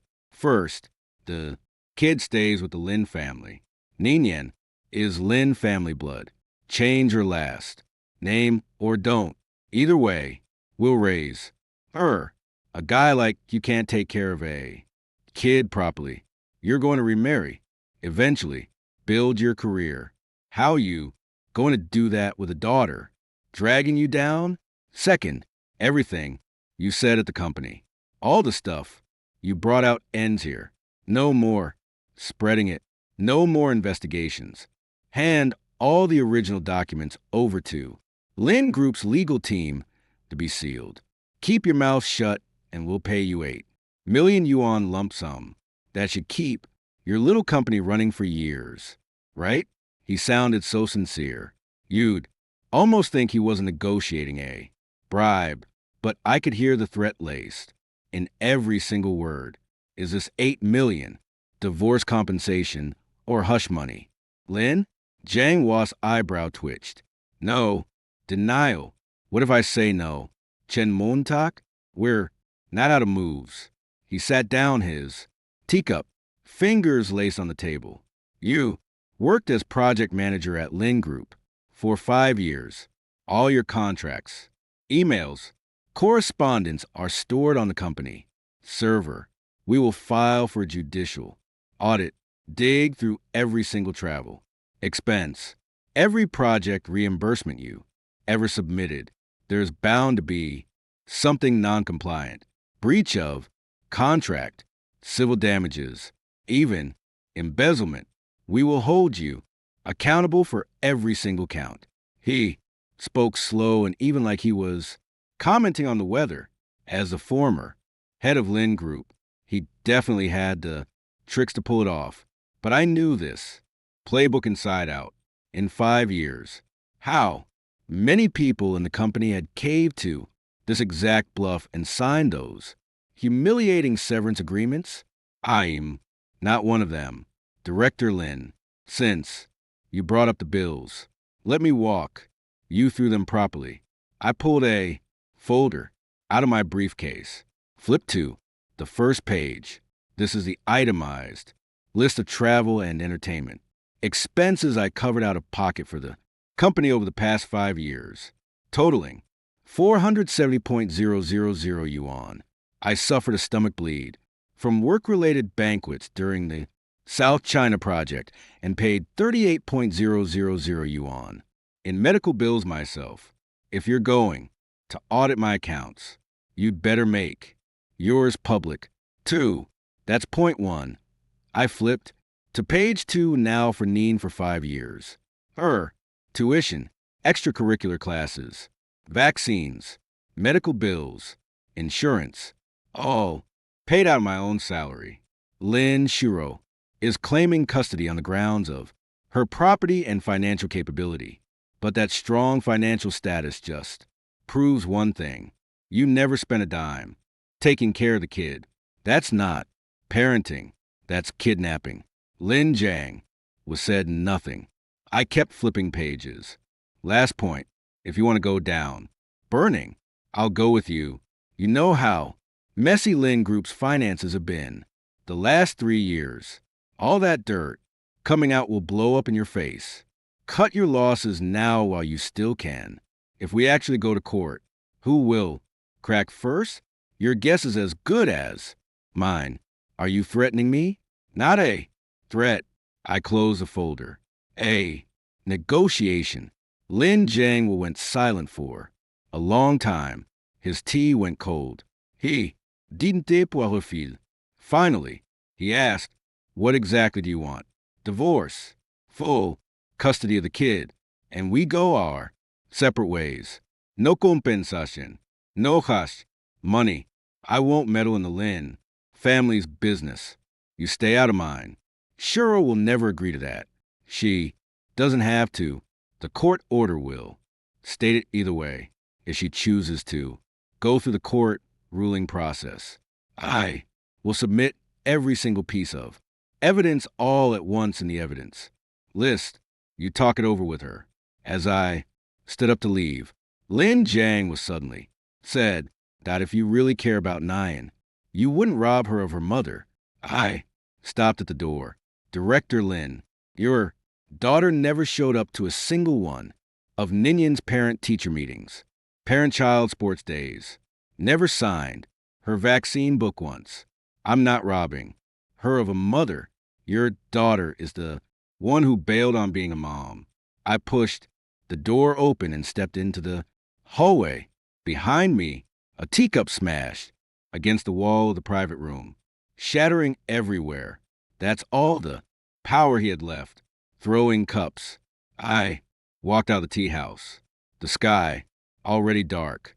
I sat in the car, closed my eyes for a second, then started the engine. 9:00 p.m. Su Qing met me at a tiny diner. She was pulling a suitcase, still in the same suit she wore on her last day at work. Just finished exit formalities at the company today. HR didn't dare give me a hard time. Legal tried to get me to sign an NDA. I ignored them, but when I walked out of The building. It still felt weird. She dumped 3 spoonfuls of chili into her. Noodles. What's your next move? Lynn. Cheryl wouldn't sign today. The divorce. Suit is going into pre-trial mediation. Court date is in about 2 weeks. She's going to hit back. No. Ling Yongveo met me this afternoon. Offered 8 million. Hush money to give up 9. I turned him down. Such laughed. 8 million to buy off. 5 years of humiliation. The Lin sure know how to grind a bargain. The hot noodles arrived. We both scarfed them. Down. The fluorescent light above buzzed. Softly. The air thick with the smell of scallions and soy sauce. Such suddenly. Asked. You scared? I huffed a laugh. Name one day in these 5 years. That's been easier than right now. Suching. Paused. Fair point. She dropped her head and went back to eating her noodles. We were the only customers in the tiny diner. The owner was napping behind the counter. My phone buzzed out of nowhere. It was an unknown number. When I picked up, Xiao Mingyuan slurred. Drunk voice came through. Chinamo, you think you won? Huh? You goddamn you. Calling to beg for her. Or 'cause you can't. Swallow the loss yourself. I'm warning. You dare leak that you're going to regret it. Sister Shiro might be scared of you. But I'm not. I could hear the racket in the background, even through the speaker. He was at a bar. Xiao Mingguan, you're wasted. Go home and sleep it off. Right before I hung up, Xiao Mingguan yelled so loud his voice crackled like he was throwing down a gauntlet. You wait for me. I set the phone down. Suching looked at me. Him, drunk rambling. He won't do something stupid. Will he? No idea. But I knew it. Already, Lin Shiro was losing her grip on Xiao Mingguan. When a drunk guy calls his rival, he's not scared of losing the woman. He's scared of losing the status she brings him. New text popped up on my phone. It was from Lin Shiro. Short and to the point. Chinamo, after you left. Today, my lawyer confirmed a non-compete clause has no legal standing. But don't think you've won. Already, I consulted the top family law attorney this afternoon. Property, ownership rules for married and unmarried couples, child custody, criteria. None of these have a final ruling yet. Formal negotiations will be messier than a private talk. I'm Eni's mother. I deserve at least a chance to meet and talk this through with you. I passed the phone to Su Ching to read. She was quiet for a second. What are you going to do? She never uses the phrase chat things through when she says discuss terms. It means you sit down and listen to her call the shots. This time she said, chat. Su Ching sat across from me, holding her noodle bowl. Her face was slightly blurred through the rising steam. I locked my phone. Means she's got no moves left. I went home that night. My own rented apartment. I lay on the unfamiliar bed, staring at the blank ceiling. Right before I passed out, I wasn't thinking about Lin Shuero. I was thinking about Nyan's drawing. She wrote the character. For Dad, perfectly. She messed up 7 practice sheets to get it right. Next time I should teach her how to write. When outside the window, the night deepened. Tomorrow was the court-ordered pre-litigation mediation date. The mediation room wasn't a courtroom. No, gavel, just a long table for seats and a puta plastic porosa. Lin Shiro got there before me. She was in a navy pants suit, hair pulled into a perfect immaculate bun. Next to her sat her lawyer. Middle-aged woman with wire-rimmed glasses, last name Jang, infamous in the industry for being a ruthless pitbull, had lawyer with me. The mediator was a 50-something retired judge, gay-haired, slow and steady in his speech. Today we're not going to talk law first. We're going to talk about what you two want. You were married once and you have a child. Together, my demands are simple. Lynn, Shiro spoke first. Divorce is fine, but Nyan stays with me. Chimo can visit whenever he wants. As for assets, the prenuptial agreement is crystal clear.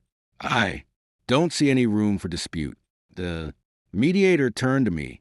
Mr. Chun, divorce, and the kid stays with me.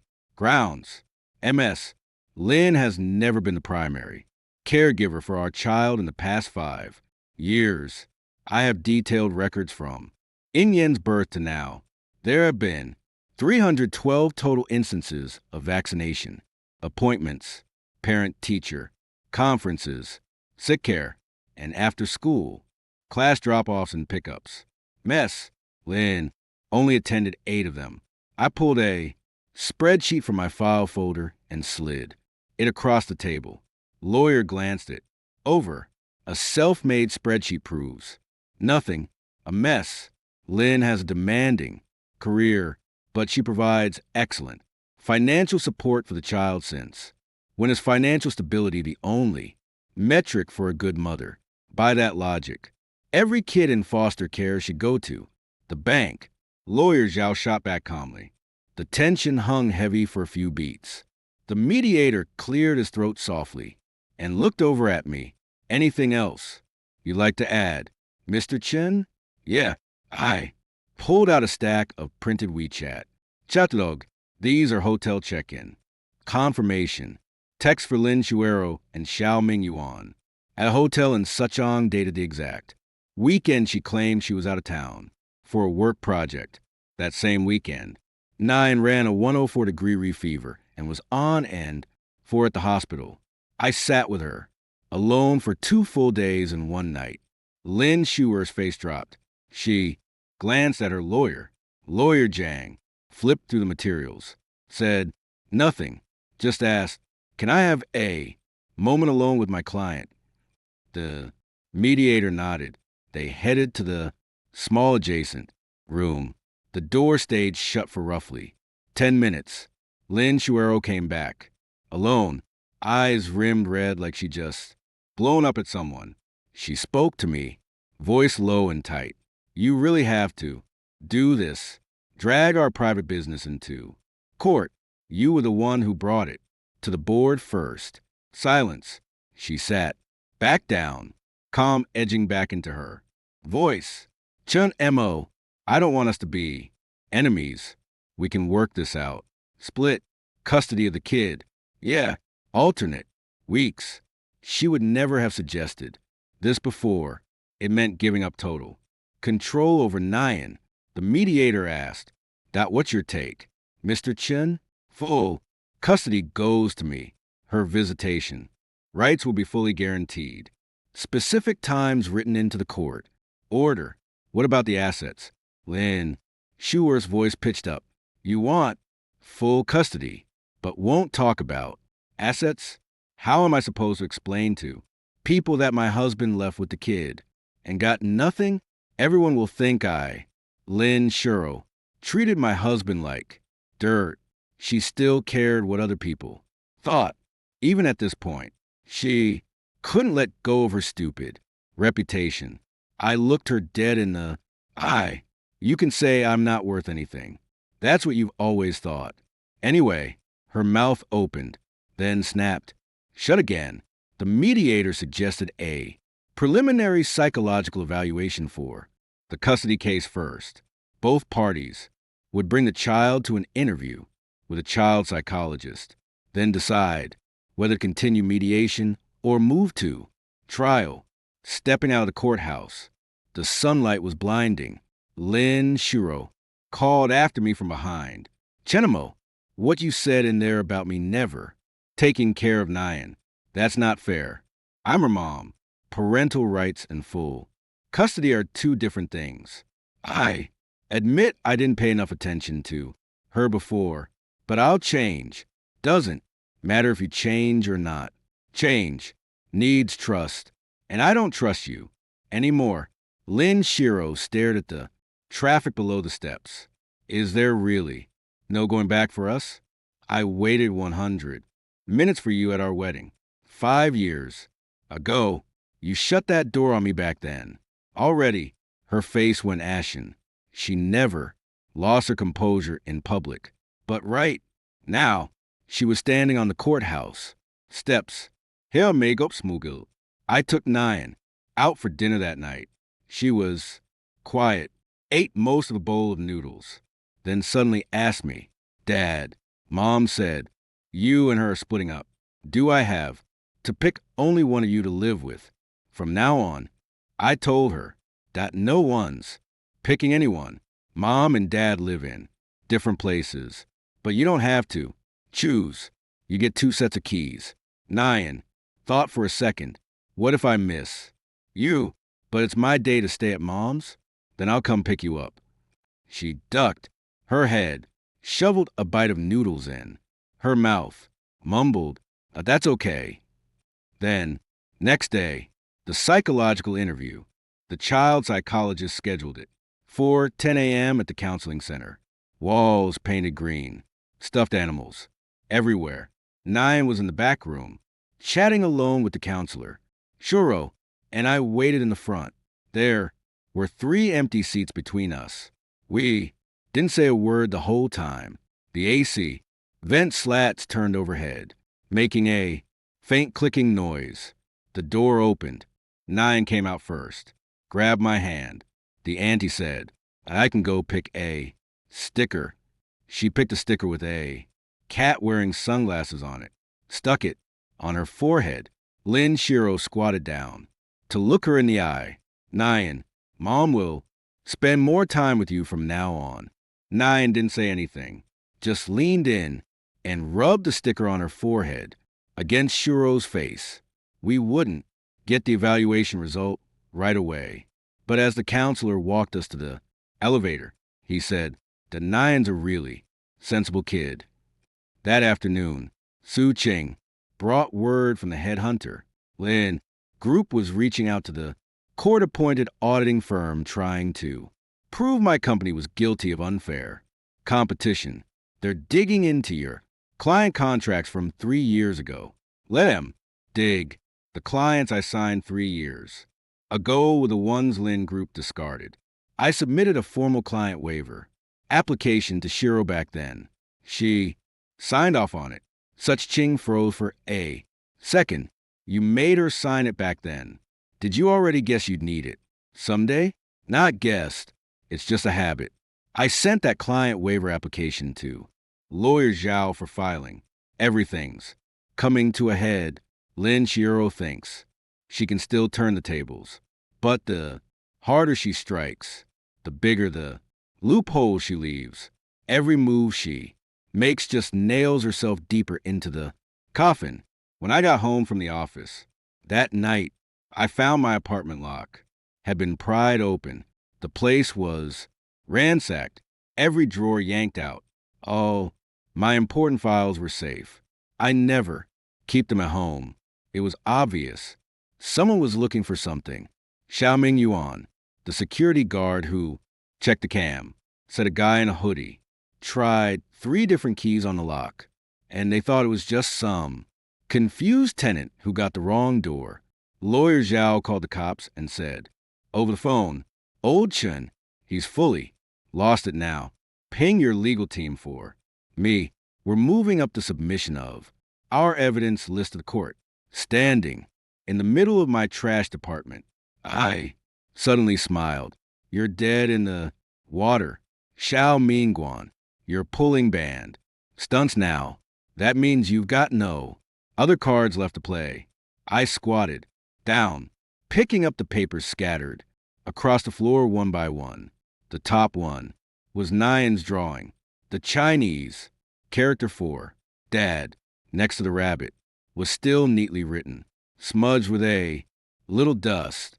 I wiped it clean with my sleeve and tucked it into my inner pocket. I zipped the bag up and sent a text a lawyer, close the net. Lin Schuer's last trump card was Xiao Mingguan. More accurately, It was the rumor she spread through him inside and outside the company that Chinmo stole. Core company technology during his employment to profit off his own privately registered firm. She filed an official police report citing corporate trade secret infringement as the cause of action Tuesday morning. 2 police cars parked downstairs of my apartment. The economic crimes detective taking my statement was a guy in his 40s. Surname, Fong. He chain smoked the whole time. The interrogation room reeking of cigarette smoke. Mr. Chun, we received a report alleging that during your employment at Lin Group, you transferred 3 of the company's core clients to your personally controlled firm, causing estimated economic losses of over 8 million renman to Lin Group. What do you have to say for yourself? Only one word for that Officer Fong. Flicked the ash off his cigarette. Said, nothing. Did the transfer of the 3 clients happen? Yeah, but it wasn't theft. Lin Group abandoned them voluntarily. You guys in economic crimes. Work off evidence chains. Right? Ava got a full one here. The original client. Waiver application signed by Lin. Shuero herself. Internal Lin Group. Meeting minutes on client elimination. And all email archives from before and after the handover. Officer Fong chewed on a cigarette for a second, thinking, where are these documents now? Copies of the first half are with my lawyer.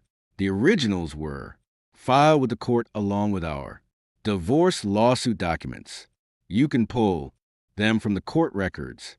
Officer Fong stubbed out his cigarette and told me to go home and wait for updates. I stood up then paused. Officer Fong, before you open the case, you'd better check if the reporter's submission includes a document called a financial restructuring plan. What's that about? That document was issued by Suching Lin, Group CFO. It proves those 3 clients met the group's voluntary elimination criteria back then. If that document is missing from the report materials, the reporter concealed key documentary evidence from you, which could constitute false accusation. Officer Fong gave me a long, hard look. He'd worked economic crimes for 20 years. He knew instantly this fire was about to blow back on the person who lit it. Early on the 3rd day, notice came from the Economic Crimes Investigation Unit. Case dismissed. That same afternoon, Lin Group received a formal advisory from the police, filing false police. Reports again will result in legal liability. Such Ching called mess. Lin's face is thunderous today. That financial document was part of the last batch of records I forced to get archived before I left. They thought I was gone so no one could dig it up. But the company legal team pulled it up in 2 seconds. Did she consult you before filing the report? I did. I told her the document existed, that she shouldn't go the criminal route. She filed anyway. Why? There was a beat of silence on Sue Ching's end before she spoke, because she's not taking advice from me now. She's taking it from Xiao Yuan. You think Xiao Ming Yuan's going to give her correct legal advice? I hung up, stood by the window for a minute, thinking Lin Shuer's deadliest mistake wasn't trusting the wrong person. It was handing all her decision-making power to someone way more panicked than she was. Xiao Ming Yuan's blow-up wasn't an accident. It was only ever a matter of time. Saturday final meet. Lin Jiang was asked to meet. This time, the spot wasn't a tea house. It was his living room. The old Lin family estate was on the west side of the city. A standalone old villa with a private yard. And Osman, this tree grew in the yard, rumored to be older than Lin Jiang himself. When I walked in, I spotted the Lin family portrait hung on the foyer wall. I wasn't in it. That portrait was taken last Lunar New Year. Everyone was there. Lin Yang Vovong Gui Feng Lin Shiho. Shao mining yuan. Where was I then? At home with Nyan. Lin Shiro told me family. Portraits were only for direct blood, relatives of the Lin family. So I didn't go. Looking at the photo now. Xia Mingguan was standing right next to Lin Shiro. The gap between them was so small it was practically non-existent. In the living room, Lin Jiang was sat on the sofa, Wang Guang beside him. Both were silent. A document lay on the coffee table. Chinamo Lin Jiang was. Voice sounded fairer than last time. That arrogant put-on air of his almost gone. We've thought a lot these past few days. This is a revised agreement. Take a look. We've decided to drop the divorce. Lawsuit. Retract the shareholders unfair. Competition report against you and issue a public statement clarifying that your departure was in no way related to misconduct against the company. I picked up the document, flipped to the custody clause. Nyan's custody was awarded to me. Does Shiro know about this? She's still fighting it. But this morning, we called Xiao Mingyuan in and asked him 3 questions. The down payment on the house, his forged academic credentials, kickbacks from the project. He couldn't answer. He cried right in front of your mother-in-law and the legal team. Your mother-in-law smashed a teacup on the spot, said the Lin family had been using a fraud for 3 whole years. Lin Jiang didn't sound triumphant when he said this, just tired like he'd finally taken off a mask he'd been wearing forever. We brought this on ourselves. 5 years ago, we thought you were marrying above your station. Never treated you like family. Now we see who the real outsider was all along. Wang Guang didn't say a word the whole time. She pushed a cup of tea toward me. The bottom of the cup tapped against the tea tray with a soft clink. Then she turned her face away. Lin Jiang handed me a pen. Sign it. Peaceful resolution. The terms are all right there. I signed, stroke by stroke. Finished the last horizontal line. 5 years of marriage. 5 years of humiliation. All wrapped up in those 2 characters. I looked up after signing. The family portrait was still on the wall. Xiao Mingyuan was positioned so anyone walking in would see him first. I put down the pen. I felt nothing. I drove back. The sunset faded slowly behind the windshield. My phone blew up with family group chat. Notifications. Lin Shiro's last message read, I just can't accept this. I never thought I'd lose to him.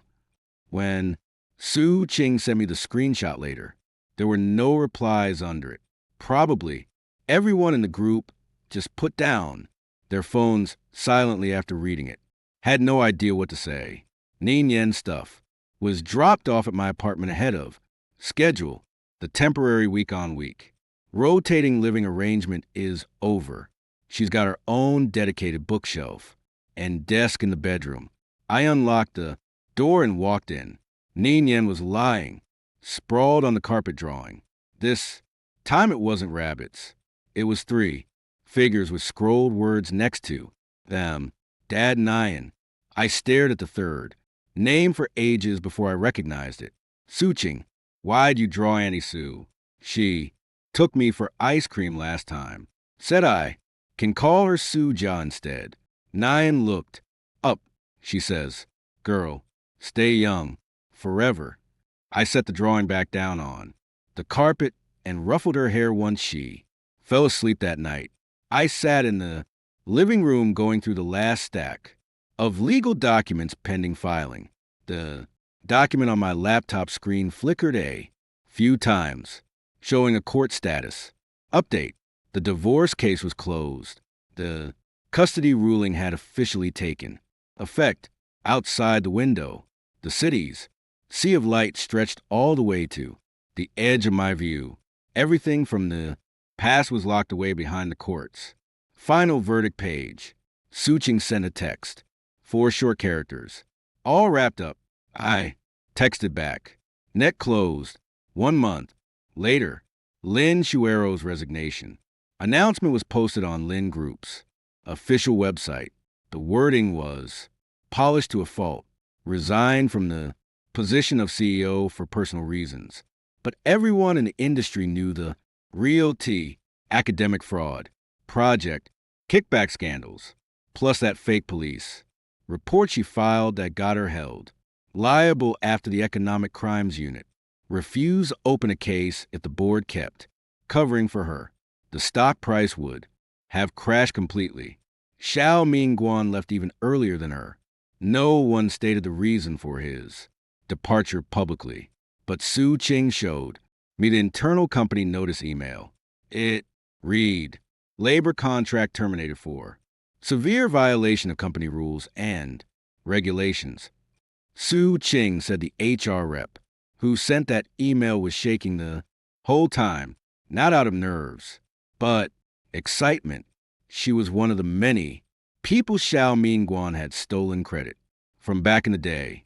The last time I stepped into the Lin Group building was on formal invitation from the new CEO. His last name was Han, early 50s. Previously the deputy GM in charge of the group's secondary business lines. He'd always kept a low profile, never got mixed up in factional politics. With Lin Jiang were retired and Lin Shuogan, he was tapped to take the helm in the crisis. Mr. Chun, I didn't invite you here for small talk. I want to discuss a partnership with you. He slid a bidding letter of intent across the table. A request for strategic consulting services for Lin Group's new season. South China project with a total budget of 6 million RMB. You know the South. China project better than anyone and you're the person the clients trust most. Instead of starting over from scratch, we like to bring you on as an independent consultant to lead the project. When I finished reading the letter of intent, one word popped into my head and I laughed bitterly.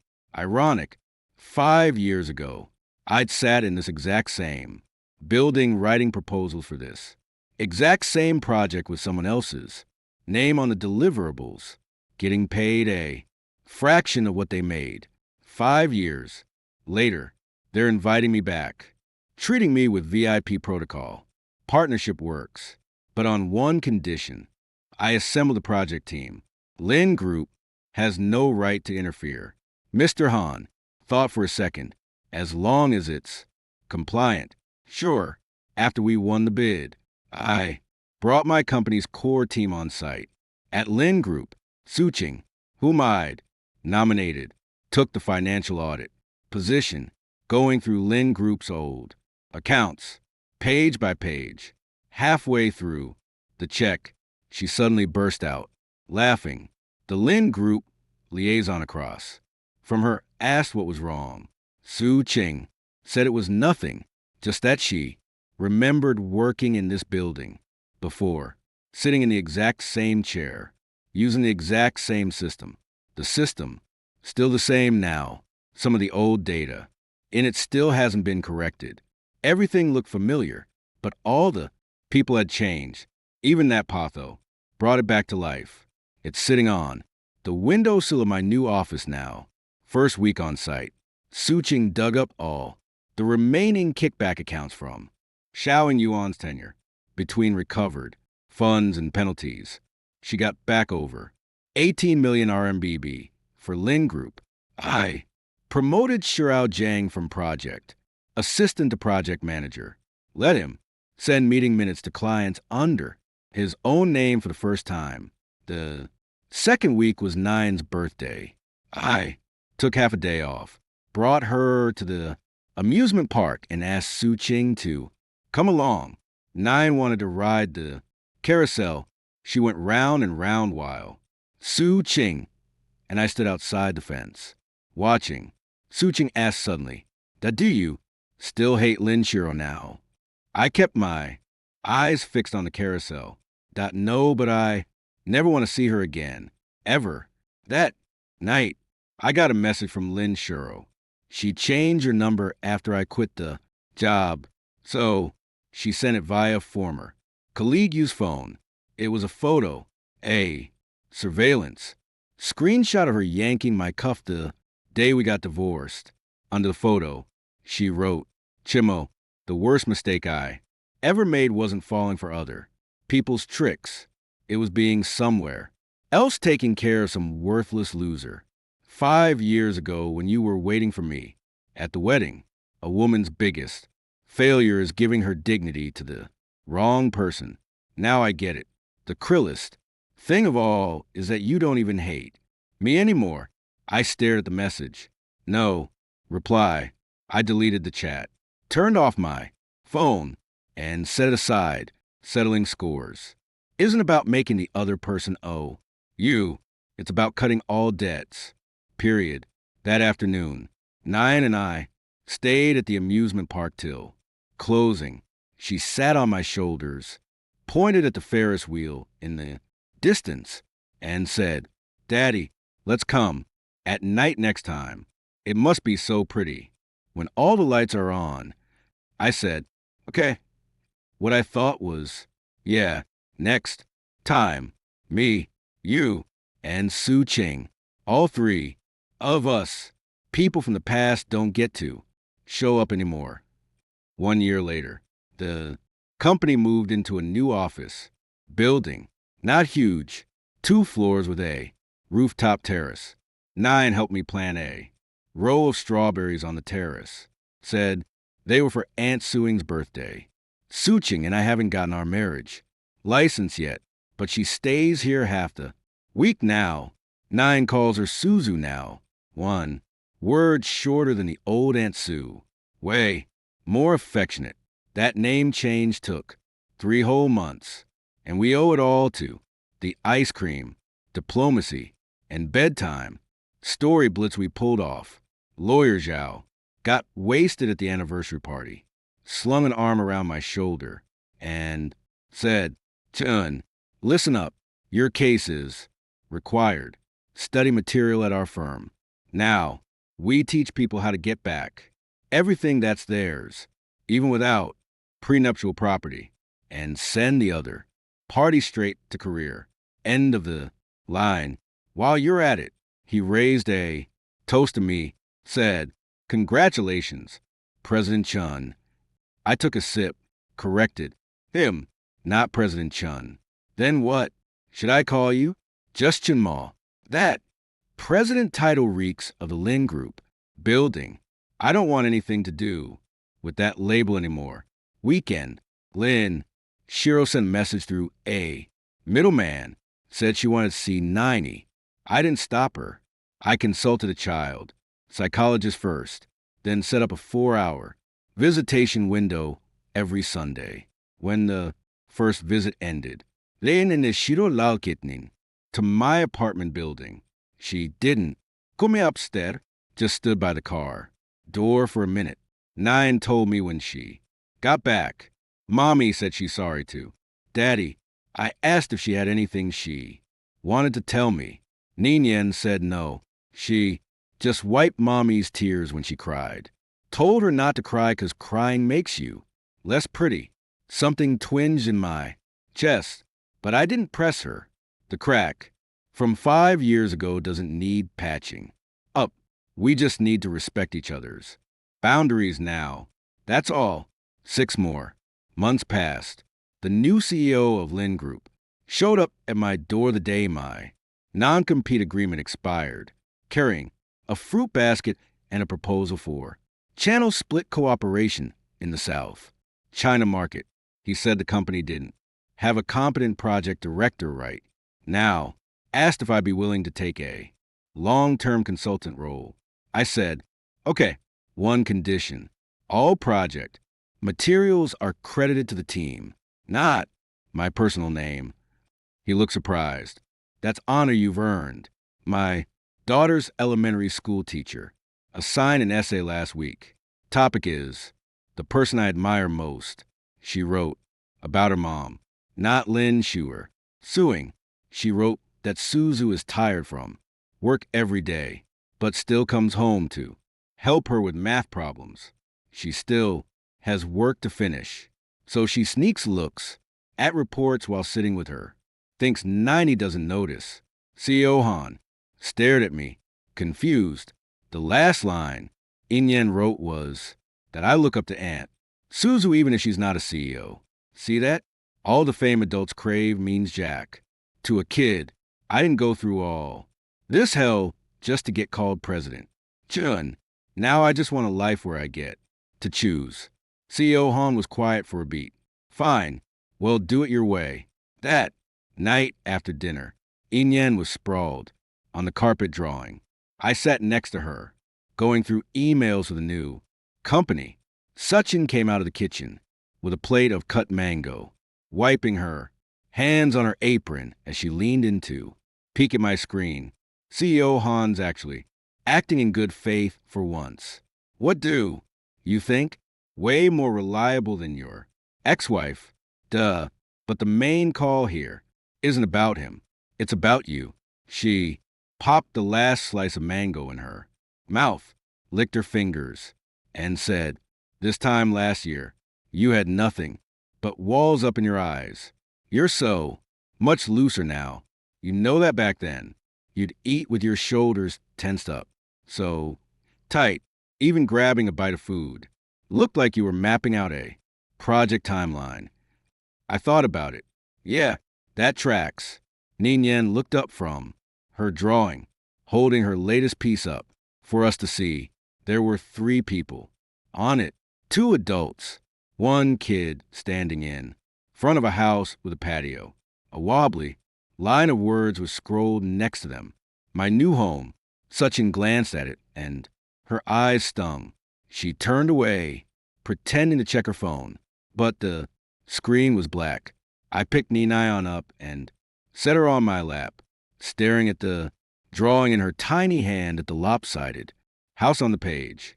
She'd colored the row of strawberries on the patio completely, in with red crayon, no gaps at all. Outside the window was a December evening. The city's lights were flicking on one by one. Far off, the newly built Ferris wheel turned slow, the lights on its cabins looking like a string of koyish, floating in the dark. I looked down at Nyan. It's beautiful. Ningyen tilted her face up. I'm going to draw so many more pictures later. All of the 3 of us. I'll keep drawing until I can't hold a crayon anymore.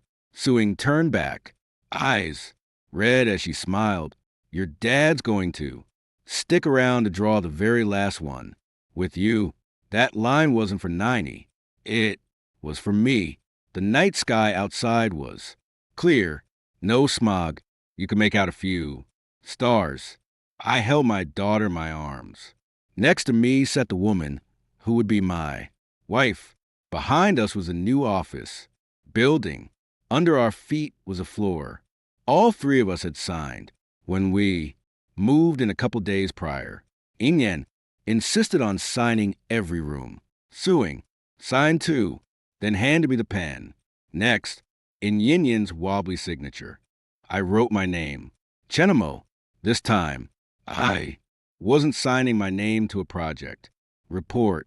I was signing for my new home. Outside, the Ferris wheel finished. A full rotation.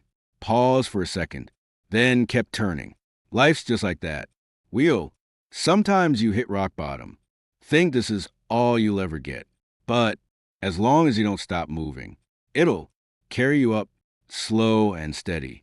I stuck Minion's drawing to the fridge door with a magnet. The line that my new home on the drawing glowed with that waxy crayon. Sheen under the light. This is our new story. The old one's done and dusted. The end.